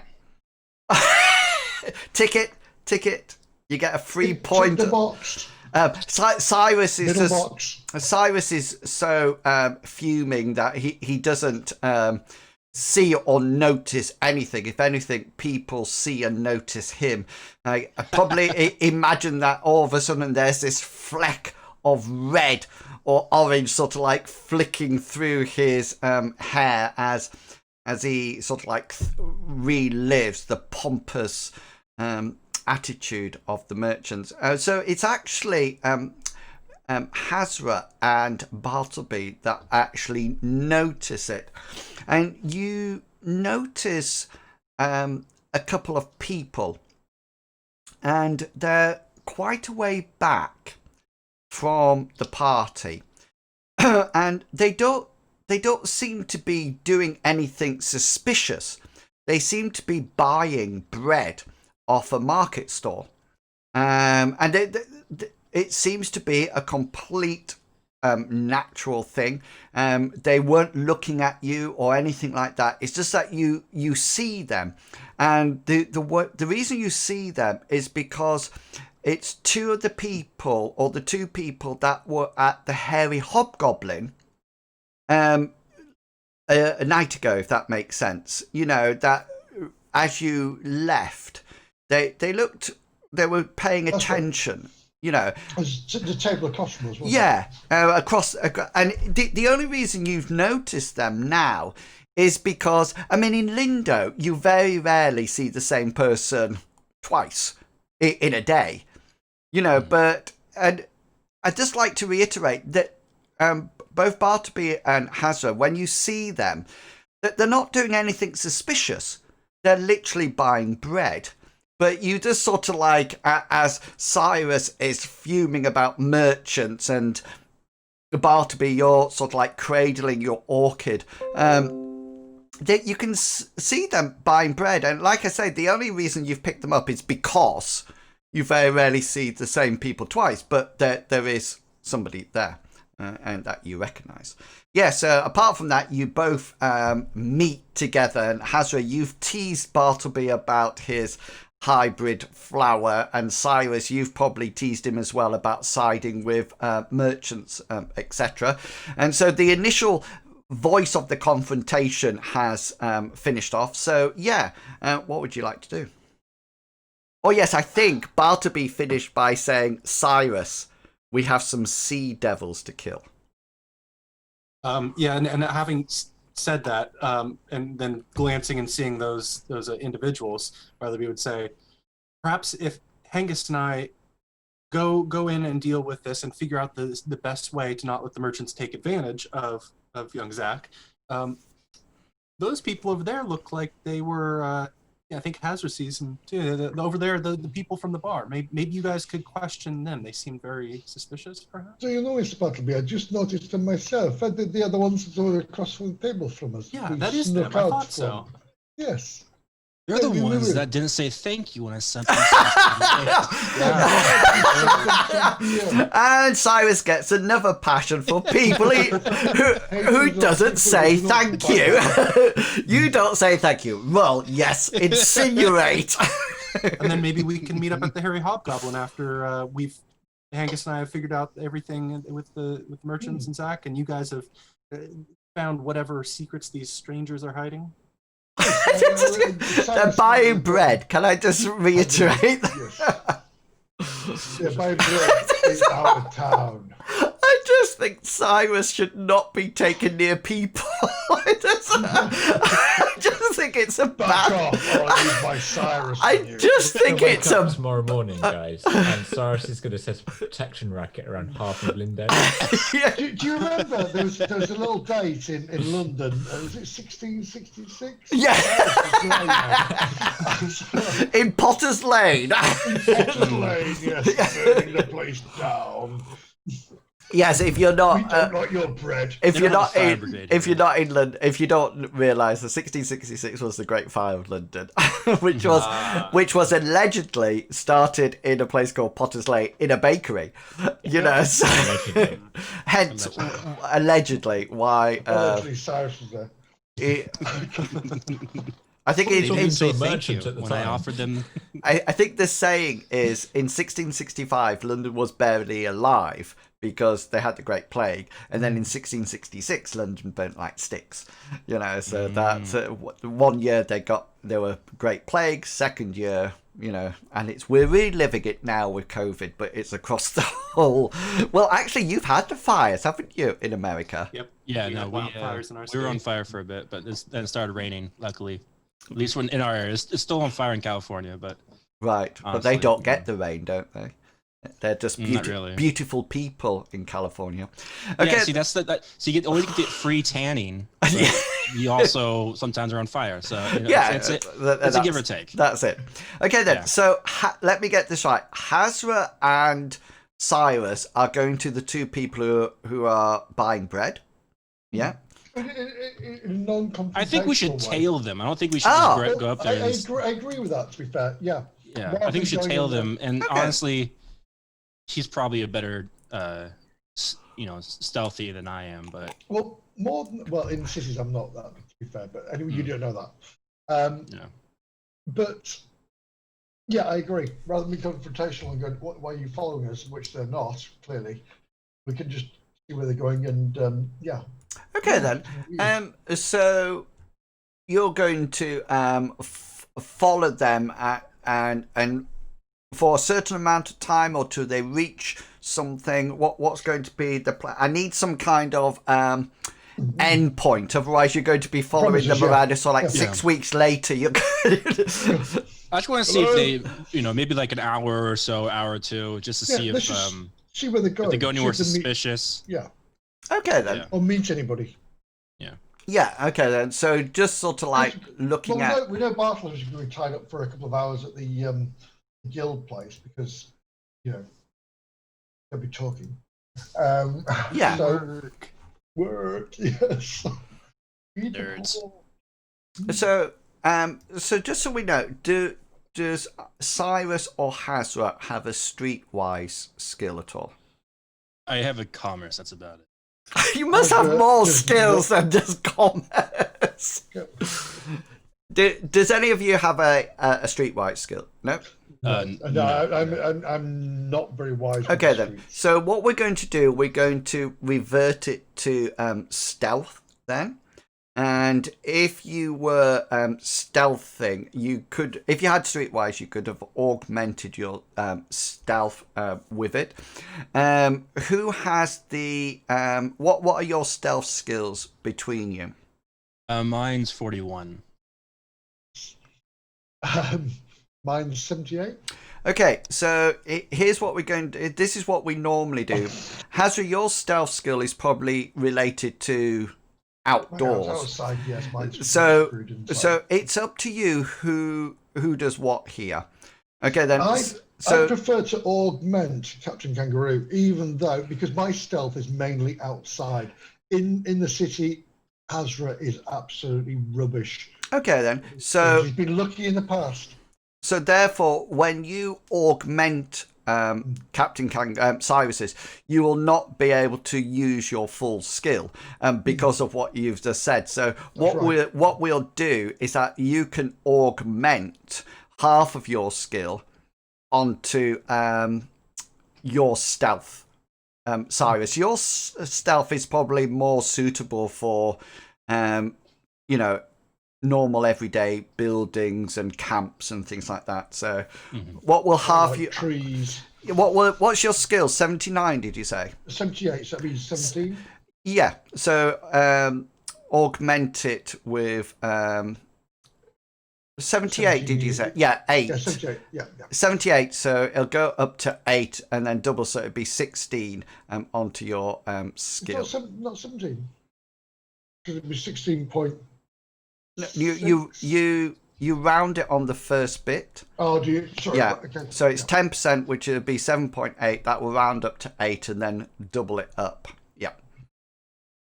So I just saw the roll and I was still looking at Cyrus's perception roll, which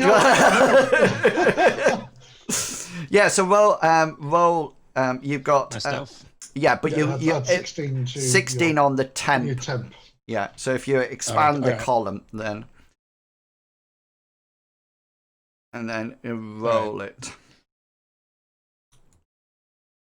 Oh, hold on a second. I think that's done it, hasn't it? Oh, Oh, no. sorry. Oh, hold on. Okay, so I left this from last time. I guess we tried to do stealth last time. My stealth is actually 25, and it was augmented from last time at 16. Yeah. So Yeah, I've done that before. So it'll be 41 no matter what. Okay, I just forgot to take that off. that's not a I guess. problem. That's Yeah, fine. roll away. Yeah. So you set off and you start to follow these two men through the streets.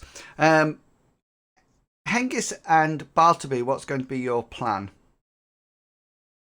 My plan was to go in and ask for an audience. If there's a guard or an attendant, ask for an audience with Sid to make amends and handle the situation appropriately.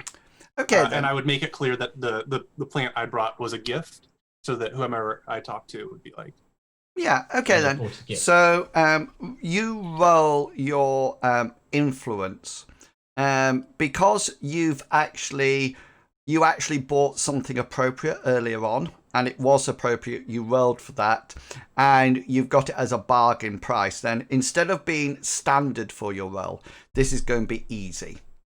Okay, and so you need to do an easy influence check for me. You're not using your oratory because it's not the time to start giving a sermon. You're just asking for requests. Yeah. 7 of 51. Yeah. So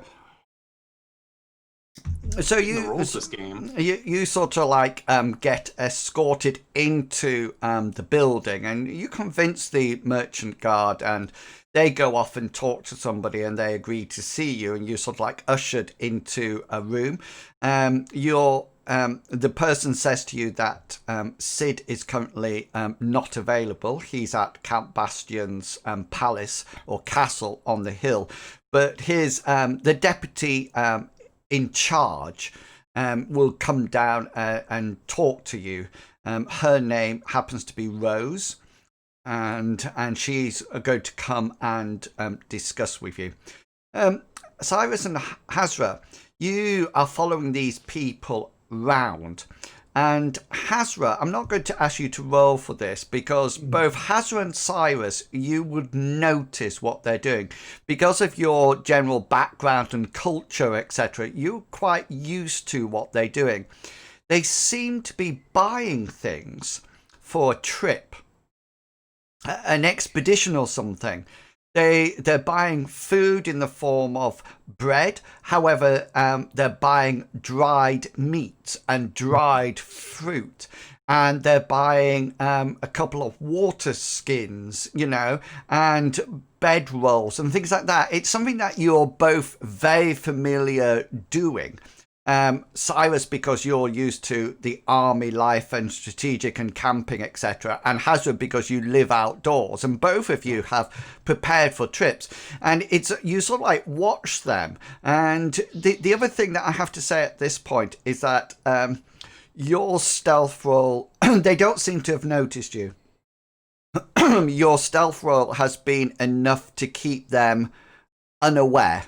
So you're not necessarily hiding behind pillars or anything like that, but you're mingling in the right moment. Sometimes you actually walk past them when they're at a store, then stop further on, and things like that. And you can tell straight away that they're not actually aware of you, but that's generally what they're doing.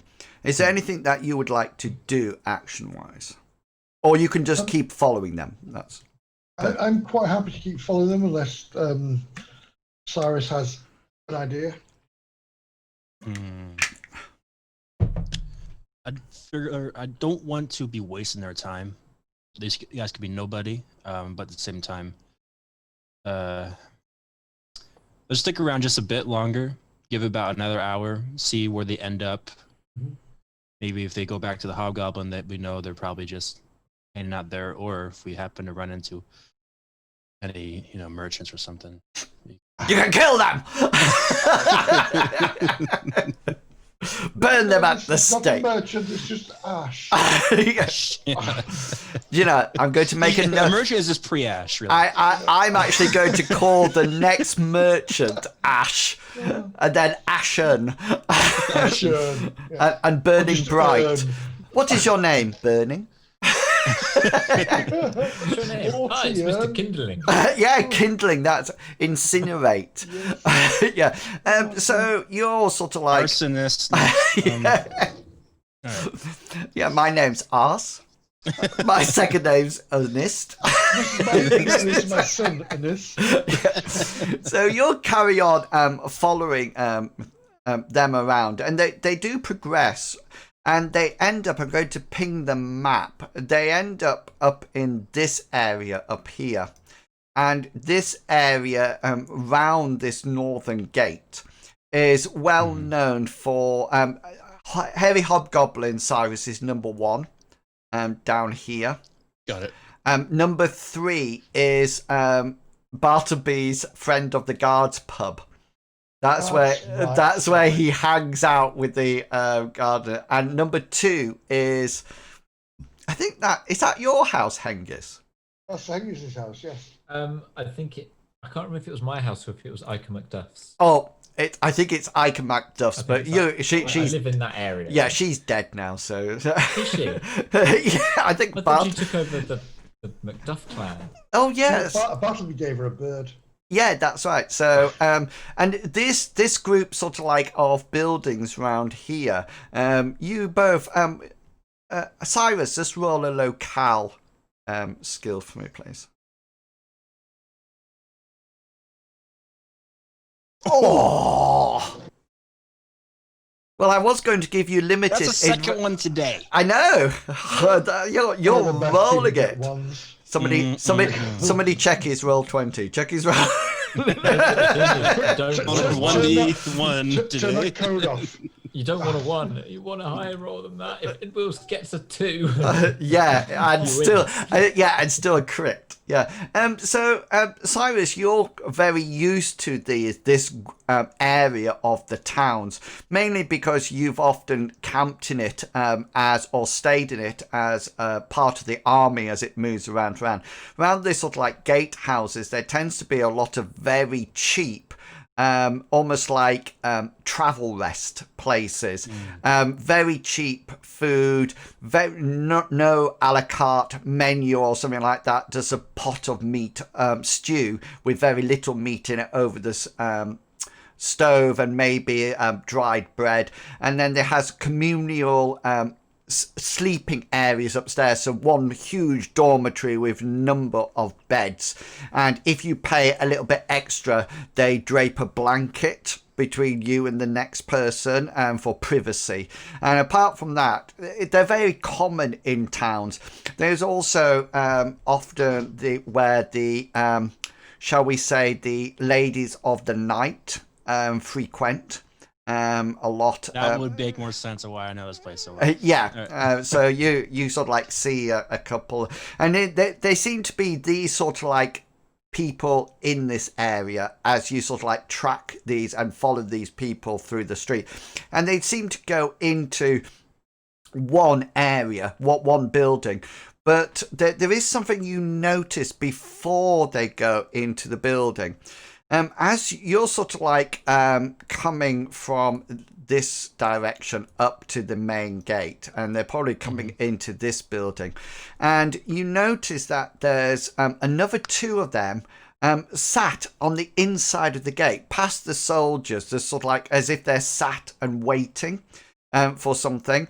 And as they these two people come round, these two men come round the corner, one of them whistles, and as soon as the two other guards hear this whistle, they immediately sort of like look around and sort of like see them, and the two becomes four as they go into the building.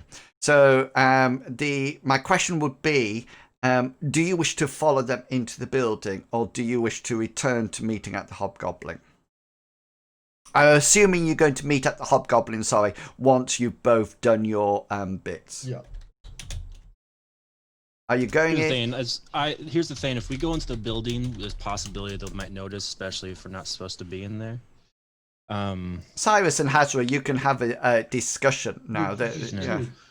Because, yes, is this an inn? It's a travel rest. So we don't know how many people are in there, whether they have the whole house to themselves. I'm not a city dweller, although we use this gate quite a lot when I come from my hut. And is there a sign or something outside? Is it just like is it a private building, or is it supposed to be a business? There's actually the tavern has a name. Okay. It's called the Bandy Dwarf. And there's a picture of a female dwarf who definitely looks bandy-legged in more ways than one, and that it's called the Bandy Dwarf. Right, sorry, I got mixed up. It's an actual inn rather than a rest.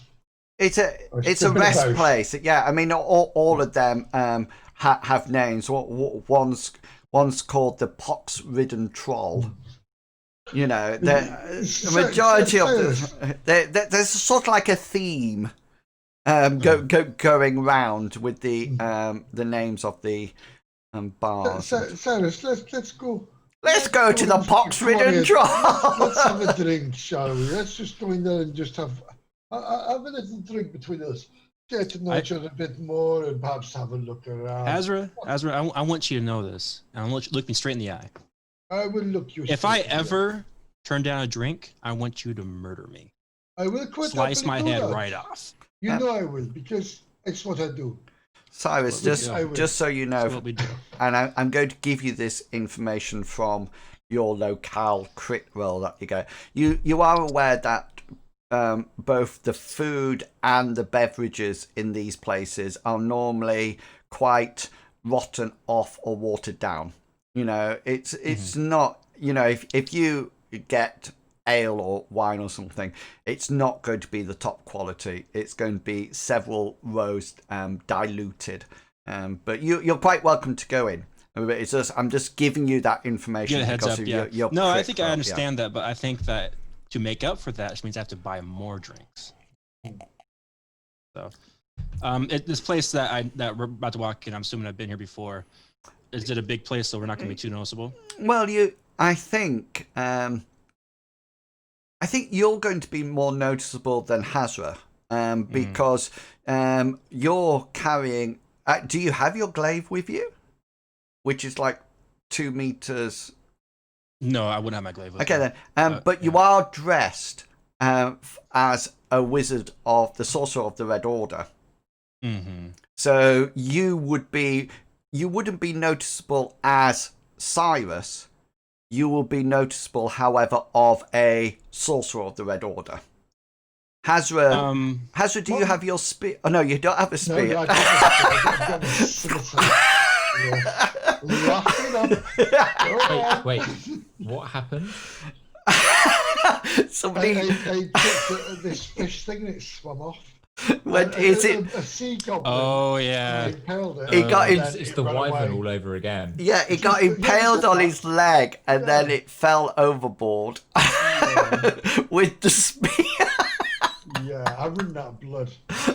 Do I Make happen another to one. like see like a transient person or like a homeless person? That's your gun. around here? No. Cyrus picks up and strips it. Yeah. I was thinking if I just offer him like Oh, a no, few no. silver pieces for his coat or something. I don't know. No, my friends. Cyrus, don't do that. Let's go in there All right. as friends and let's be drunk and let's go in there, clap you on the back and we go, it's a funny one.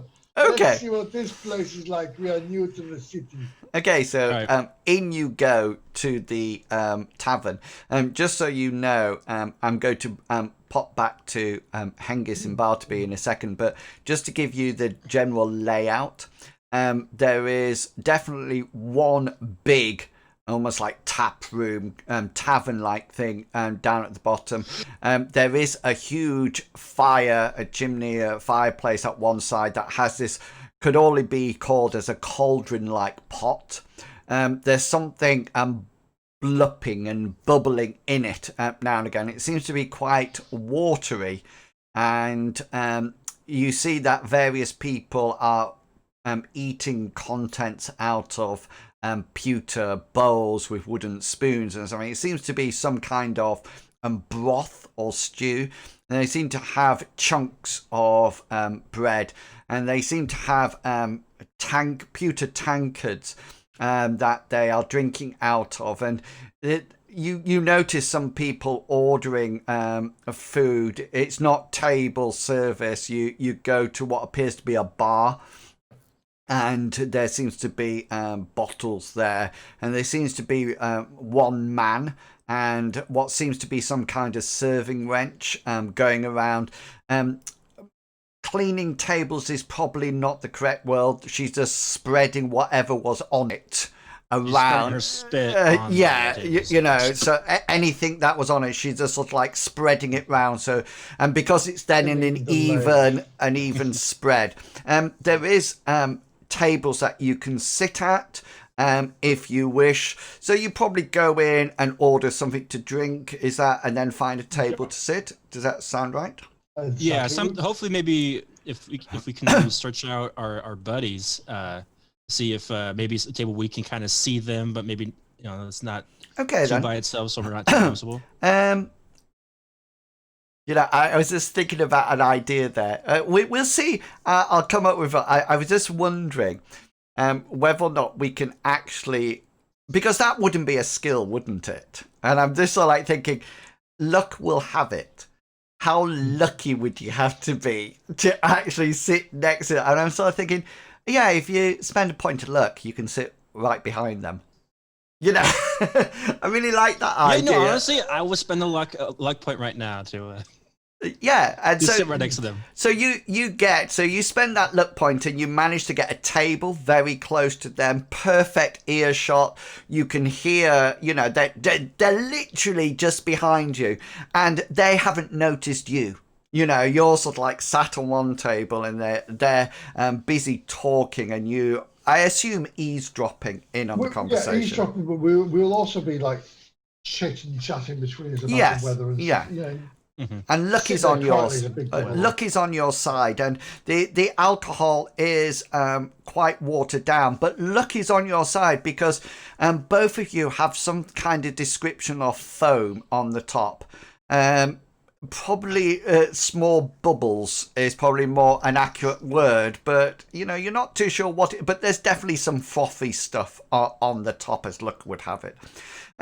So back to Bartleby and Hengist. You're sat in a room, and before you know it, Rose comes in. She seems to be very thin, very tall for a woman. She's probably hitting about 6 foot. Very carved features, pointed nose. She has a pair of little round spectacles that are perched right on the end of her nose, and her hair is all clasped back in a very tight and orderly bun with some kind of bonnet on the back. She seems to be wearing quite fine robes, and you notice that she has the insignia really sort of like singling her out as the deputy leader of the guild. And she doesn't open the door herself. Somebody opens it, and she turns to the people and says, "You will stay outside." And what appears to be 2 guild guards and sort of like nod at her and sort of like says, "Yes, my lady," and "Yes, ma'am." And she sort of like comes in, and she enters the room, and then she pauses for a while, and then she turns around to the guild guards and says, "Please shut the door." And they go, "Yes, ma'am. Sorry, ma'am." And they click it back, and she sort of like stands very upright in front of you both. And Hengist, you probably roll your courtesy, Hengist. Because you have a courtesy skill. But in certain...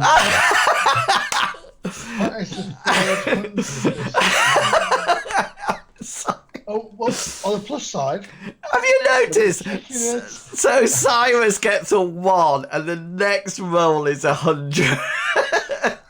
And is there anything I can do about that? I can't remember if there's anything. Well, I can do about you fumbles. can if you can. Yeah. You can. Can you reverse it? You wouldn't get the point for the fumble. You would get the point for the fumble. I think it's more important that we set this off on the right foot. Yeah, otherwise everything you've done the entire game defeats the I think it's always a discussion point. Can you use luck on a fumble? And I think what we had said in the past is that you can, or you don't have to. You can do it either way. But I think we did say you can't just reverse it, because that would go from a fail to a crit. In one, and it would always go a fumble to a crit. So but you can re-roll it. I will if you re-roll it if that's with a point of luck. Use my only luck point. It's all right. It's 9:30. Don't worry. So you, Hengist, Bartleby sort of like goes to stand up, and then notice that Hengist is still sat down, and sort of like comes back and sort of like sits back, and a little bit sort of like, I thought we were meant to stand up, but then sort of like comes back and sits. Hazra's lost something. Have you lost something, Hazra? Have you lost something down there? Only in marbles. I dropped the most powerful painkiller on the floor. It's the smallest in the world painkillers, and one popped out. Yeah, that's if it had it. That's opium. I hate to tell you this, but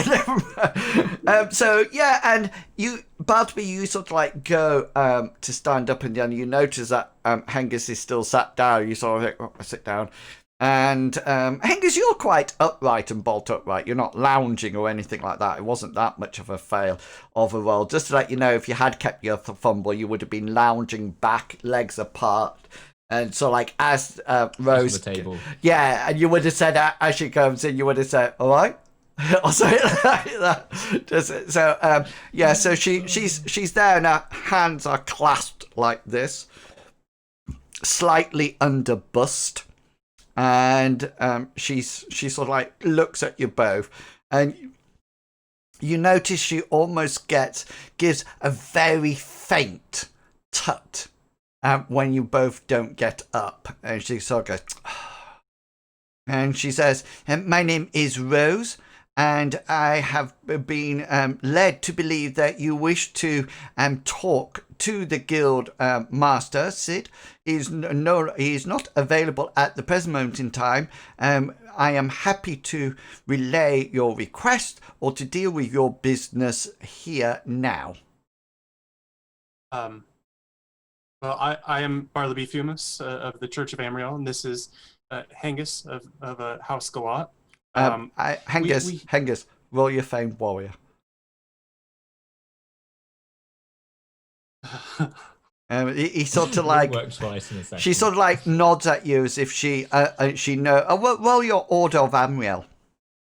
I think you have a passion order. Would that be my passion to the Twin Moons? Yeah, that's it.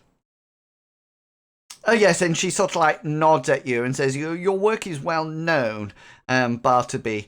You have a certain way with the less fortunate people in Lindo." And you say, "And this is Hengist," and she sort of like looks at you and says, "Hello, Hengist," like that, as if to say, "Who are you?"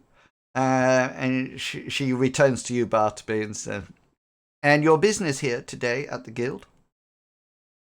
We had a very unfortunate encounter with Sid this morning, and I have some very hot-headed cohorts that have talents that are more suited to the battlefield. And well, I want what's best for Lindo, and I wanted Sid to know that we would be willing to help with the paperwork with Zach to make sure that the lumber deals go down. Okay then. Do you wish, if you give me a point of luck, I will say that she has not yet heard of the incident that went ahead. If without that point of luck, she will be aware of it. Interesting variable there. Hengist can't use it because it's Hengist has used his 35. point of luck. Yep. Oh really? I'm very A lucky. defumbled, Hasra. Pay attention. Sorry, you did. Oh no, you weren't. You were climbing I was under your climbing. table. Yeah, Yes. Hengist used his point of luck to defumble his courtesy roll. Oh, sure. One of his best, are we finished now? one of his average skills at 50. Yeah.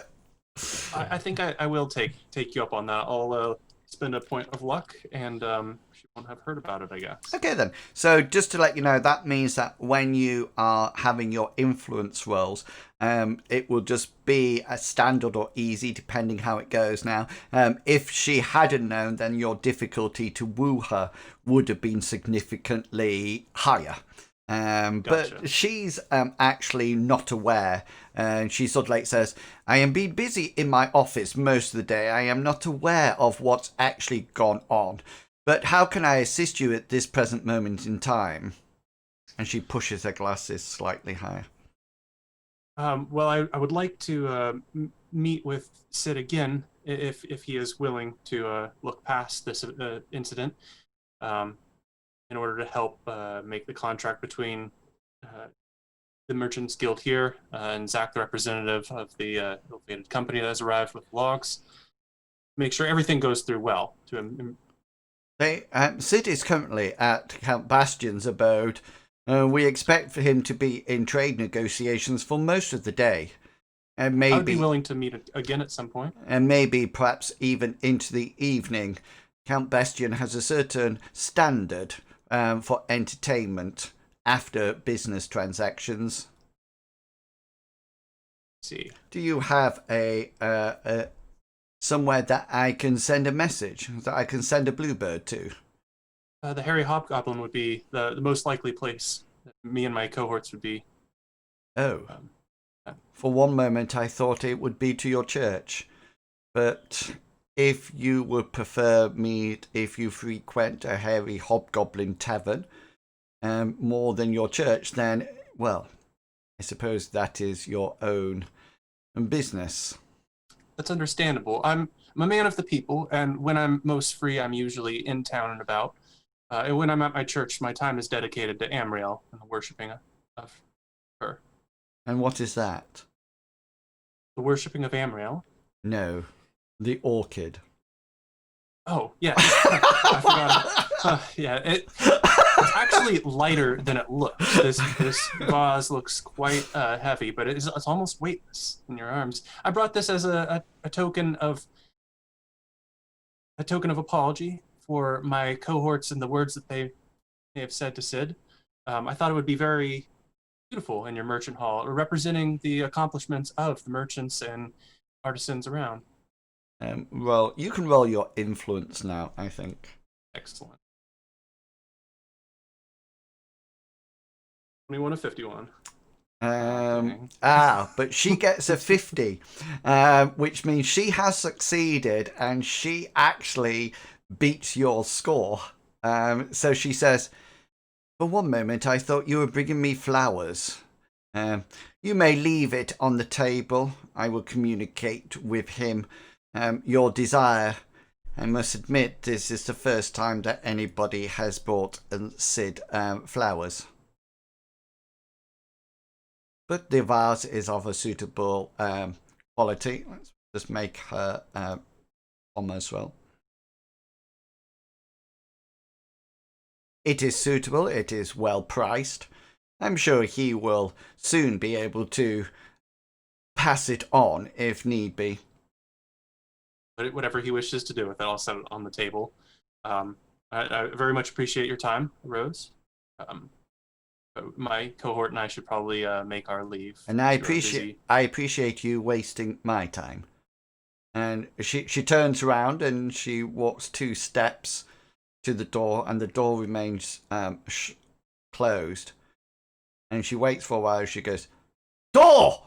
like that. And there's a scuffle outside, and the door opens, and she sort of like turns to you and says, "I hate training new people. Completely disdain it." And she sort of like turns around, and there's a whoosh of her fine robes as she leaves the room, and she almost like as an afterthought, she says, "I will send word to the Hairy Hobgoblin." And she continues out of the room. Hazra and Cyrus, you're in the bar, and you're sort of like sat behind these these group of people. There's 4 of them now, and you can hear them. The bar room the tap room is there's a low humdrum of noise, but you can actually hear the conversation that the 4, let's call them mercenaries just for a collective name for them. So the 4 mercenaries seem to be around the table. The first thing that you both notice is that they're talking in very hushed tones. You know, luckily you got a table very close to them, so you can actually overhear what they're discussing. They seem to be planning a trip, and you very soon realise that the planned trip is to a place that you've heard of before. They seem to be going to Airwood, which is the place that you know that Zach and Neville came from. They seem to be you get this strong feeling that there's no evidence, but everything seems to be pointing to this idea that they're up to no good, although there's nothing you can sort of like give evidence for. But you just feel that they're talking about it, and they're arranging to leave Lindo just before they close the gates for the night, which is normally at 10 bells, so like 10 o'clock at night. They're sort of like ticking off mentally in their head whether or not they've got everything. And they seem to be sort of like saying, did you get the sleeping bag? Yeah, got that, got this. And they seem to have procured some kind of wagon that they are picking up at the end of the day, sort of like 7, 8 o'clock at night. But there's something else that sort of like catches your attention. They talk about weapons, and they're only talking about their personal weapons, but they're talking about saying, so are you armed? Yeah, I have me knives. And so are they well sharpened? Yeah, and what do you, and they're sort of like talking about spears and swords and things like that, which seems unusual in the place. But there's one more, even more unusual thing. They seem to be relating and comparing what they will do when they are paid. And it definitely seems that they're leaving tonight and they're going to be doing something either on the way to Airwood or at Airwood, you're not quite sure, but they're expecting quite a big bounty. They're not talking about buying a new pair of shoes. The amount they seem to be talking about is that some of them says, oh, I'll be able to get a rented room. And somebody says, with the amount we're getting, you'll be able to buy the whole blooming house, and things like that. So there's definitely, they seem to be talking about a big payoff. Apart from that, and they have something to eat and something to drink, but they don't drink excessively. They're not drunk. They seem to be quite... Cyrus, roll your strategic law skill that you have. Yeah. Yeah, you... Can I do a can I use point? a luck to reroll it? Yes, by all means. Yeah, you think they're ex-soldiers. So definitely mercenaries. Yeah, they definitely, the way they're planning, the way they're collecting things, they seem to have a very good understanding of strategicness. And they definitely seem to be ex-soldiers and probably now, as you say, mercenaries. And is there anything that Hazra and Cyrus would like to do? I'd just like to reiterate they haven't done anything illegal or wrong yet. Yeah. No, So, are we hearing any names? say again, sorry. Are we hearing any names? Yeah. Like, are they calling each other anything? They do call each other names, and they're all sort of like very common 4-letter or 3-letter names like Ben, Joe, Sid, things like Ed. They seem to know each other's names, but they're not. They almost like seem. They don't seem like aliases. It definitely seems like their names, but they're not. They're not noticeable. It's not nothing that they just seem like you've seen them, Cyrus. These lower ranks, in the army, foot soldiers, cannon fodder. So what do you think, Hazra? Should we just leave? You think we got enough, or? I think we should go find Bartleby and Hengist. Hengist will be able to enlighten us on what these are doing. It seems very strange they're going back to Airwood, which is where Zach and his partner came from. His leader. All right. Well, let's head back. Maybe we could find them back at the merchants area. Hopefully. We know. He's still. Yeah. Sorry, my friend. We know they're going to be here till at least nine of the bells. Yeah, that is true. You know that that the city gates always close at 10 bells, no matter what. And after that point, you can leave and enter the city, but you have to be prepared to give some sort of document or state your business, etc. So most people, if they're leaving, leave before 10 bells, and definitely if you're arriving, because normally arriving after 10 bells, I don't know if you remember Bartleby or Hengist when you arrived in Linda, you had to give a reason for your why you're coming to state my name and purpose of visit. yeah. And so they didn't. Then it almost like seems like a formality rather than a need. But I was going to say this is something Hazra would do every day anyway, because he always goes back home to his you cottage. would definitely leave the town before 10, you know, and then probably come back. Just after opening time. Yeah, the gates open at 7 in the morning. Earlier during the spring and summer months. It tends to be when the guards feel like opening them a lot of the time. Let's just go find Bartleby and Hengist, and we should tell them that Zach went to Count Bastian's palace. I forgot to tell them that last time we saw them. True, and also I want to grab my glaive. Yes. Hopefully Bartleby is still trying to propose to the merchant. No. Well, fingers crossed. If you're going this way, what time of day is it, by the way? Well, it's getting to now to about 5 o'clock on the evening, you know. So, and you see Bartleby with he's got a drooping orchid. Wilted petal. Yeah, yeah. He sort of like leaves that with Rose. Yeah. As you'll turn to Cyrus and say, Cyrus, my friend, I use a blacksmith near the Hairy Hobgoblin, but are there any blacksmiths around here where I could just buy a ready-made short spear, do you think? Plenty, you know, this is what the guards hang out, but I don't know if you really want to get the shoddy stuff they make here.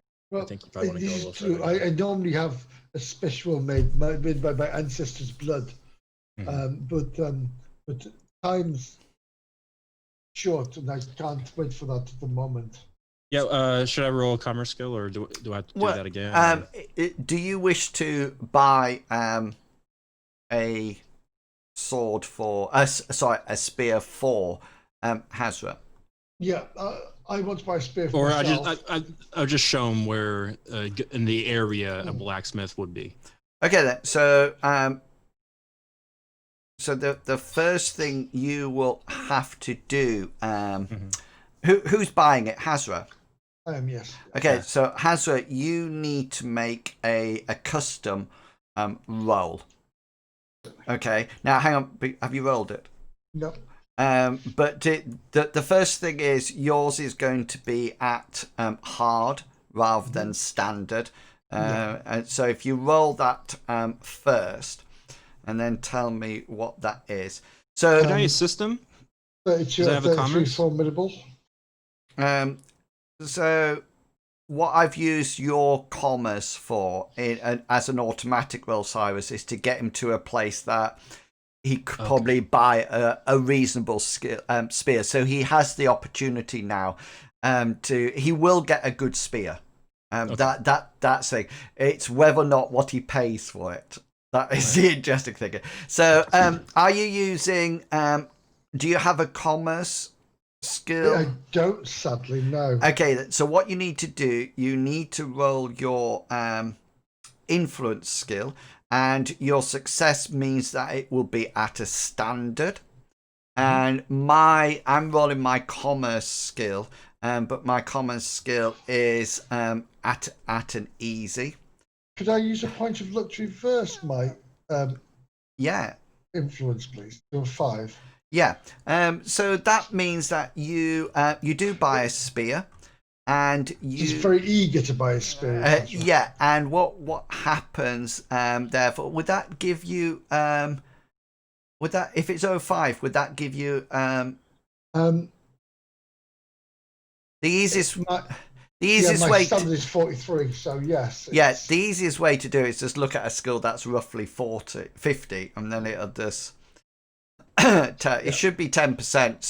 So you so that's a different in success. If yours is a crit of 1, So the purchaser gains the advantage. So you will actually buy your spear at 75% of the total cost. So you've got like a quarter off it. Yes. And due to Cyrus directing you to the right sort of like blacksmith, Cyrus, just roll your commerce skill just to see whether or not you get a crit or fumble on it. No, that's fine. So you sort of like pass him over, and so, but you actually, due to your negotiation, you're haggling over it. Then you actually get it 75% of whatever the price will be. So you sort of like do this, and Cyrus, you help Hazra, to count the coins out. Hazra looks like he's going to give her far too many. He sort of like pulls some back. He's not used. He's not sort of like used to trading. He's quite good with Basil. That's he often gets a good deal. And you get yourself a spear. Just to let you know, it's a good spear. If things hadn't gone well, the first time you chucked it, it would be at a hard because it wouldn't be weighted properly.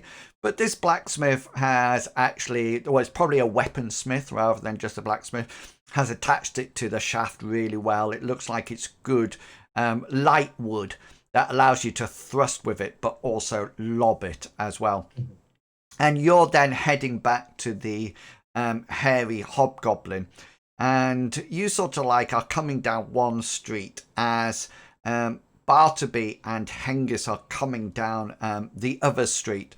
And you sort of like meet each other and make your way into the Hairy Hobgoblin.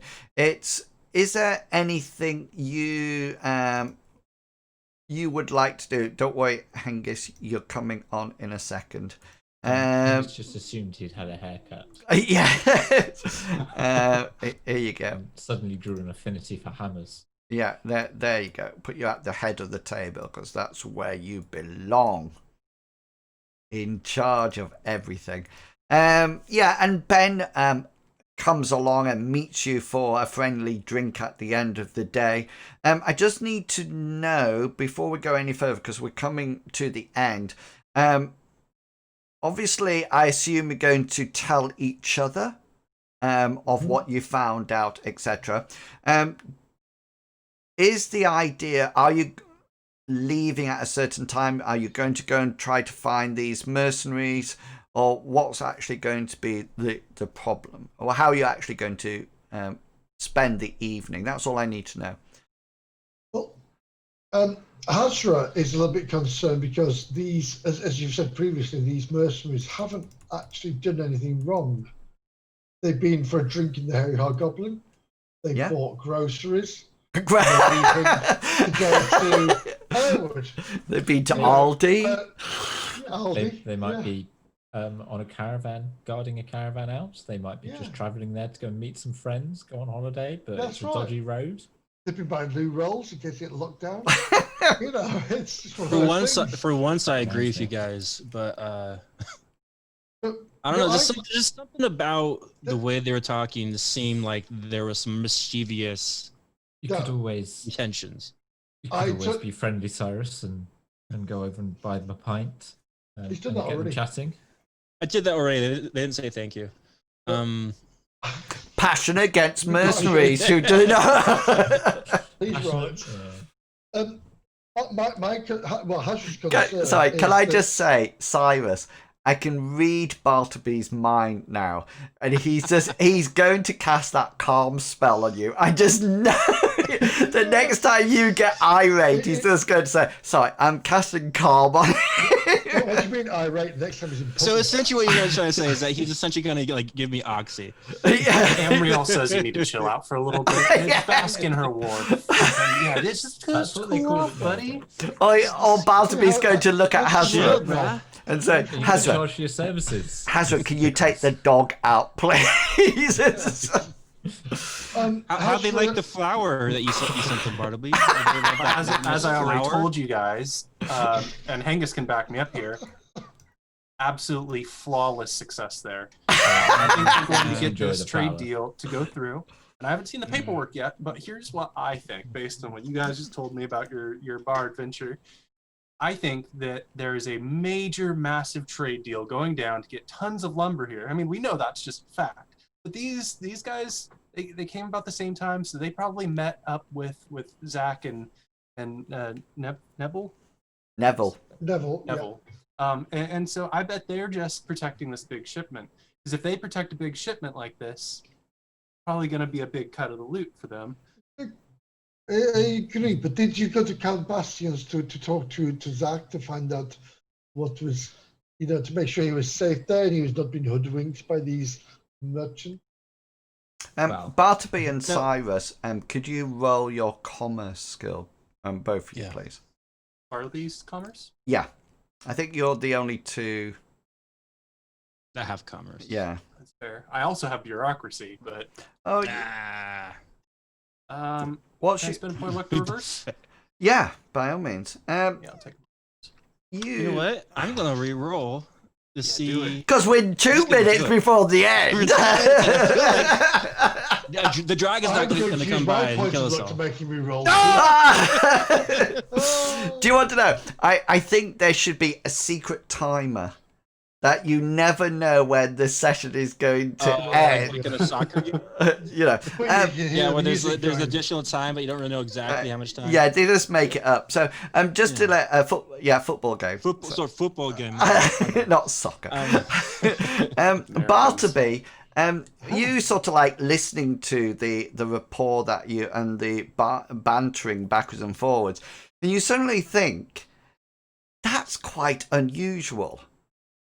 The guild merchants do not normally have to go through Count Bastion to make a deal. That's not how it works. Count Bastion wouldn't be interested in guild merchant business. And you're not too sure that sounds quite unusual and very sort of like peculiar. And give me an insight roll, Bartleby. Absolutely. You're not looking at or anything. I may as well use my last point of luck. Can I use a point of luck to make Bartleby re-roll that? No, I'll use my last point of luck to do a little re-roll. Can I just say that the whole town of Lindo has a group luck point of 50 that I could use a re-roll. No, sorry. It suddenly dawns on Bartleby that nobody actually saw them going to Count Bastion, and you suddenly get this feeling that you've just been given the runaround, that maybe they were trying to keep Zach away from you, or due to the previous escapade they decided not to get you involved. But what they've told you now with your insight and your commerce skill, you now suddenly think, hang on a minute, trade deals are not done via the Count. Not at all. The Count, if the Count had to oversee every single trade deal, it would be completely and utterly stupid. And why have a merchant guild? That's their job. And you get a feeling that you might have been given the runaround by the merchants. Do you wish to voice this? Yeah, and add at the end. Been tricked again. Cyrus, just roll your hatred of the merchants. Give me back my flower. Yeah, and nice. Cyrus goes off in this unbelievable thing. Like, I told you we shouldn't have done. And his voice is getting louder and louder and louder. When all of a sudden, the tavern door for a second time, it bangs open, and in comes and Hairy Hobgobling. Basil's like, excuse me. In comes what appears to be a group of slum dwellers, for want of a better word, but your major concern is that they look over to your table, and one of them points and says, "There he is!" And they point at you, Bartleby.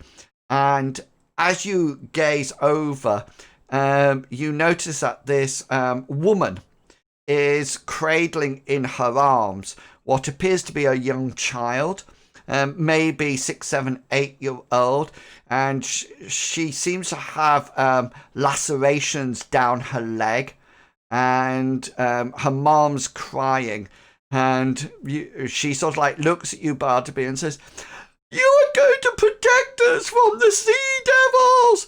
Look what happened to my child!" And she holds forward the girl, who looks extremely pale and almost like blue. You're not too sure whether or not she's dead or not, but it definitely looks like somebody's clawed their way down her lower leg, and she doesn't look well at all. And that's where we're going to end it tonight, and looking forward to next adventure. It might be an idea to have a think about what you want to do, etc. Everybody's got a little bit of a story left, right, and centre at the moment. So, but obviously, I can imagine what Bartleby's going to be doing straight away. I thought differently, because I was going, "No, he's the one that done it." I was like, "Yeah, you got some weird kinks, Bartleby." Yeah. Help! I don't wound. I can't do damage. I don't want just left and joined the church. Just left. Yeah. So brilliant. So we will leave it there for tonight, and we'll carry on at the next adventure. Thank you very much to the players, and thank you very much to everybody in chat. I hope you've enjoyed it, and do come back next week when we will see what is this thing about the sea devils. What are the strange mercenaries that seem to be going on an expedition? And were the guild merchants really just giving Bartleby and Hengist the runaround? All will become apparent in the next adventure. Until then, please look after yourselves, stay safe, and we will see you all next week. Until then, have a wonderful week. Goodbye. Say goodbye, people. Bye. Bye. See you later. Good grief. Right, I have to play that one. This video is sponsored by the Design Mechanism, the makers of Mythras. Mythras is a registered trademark of the Design Mechanism Inc., used with permission. All rights reserved.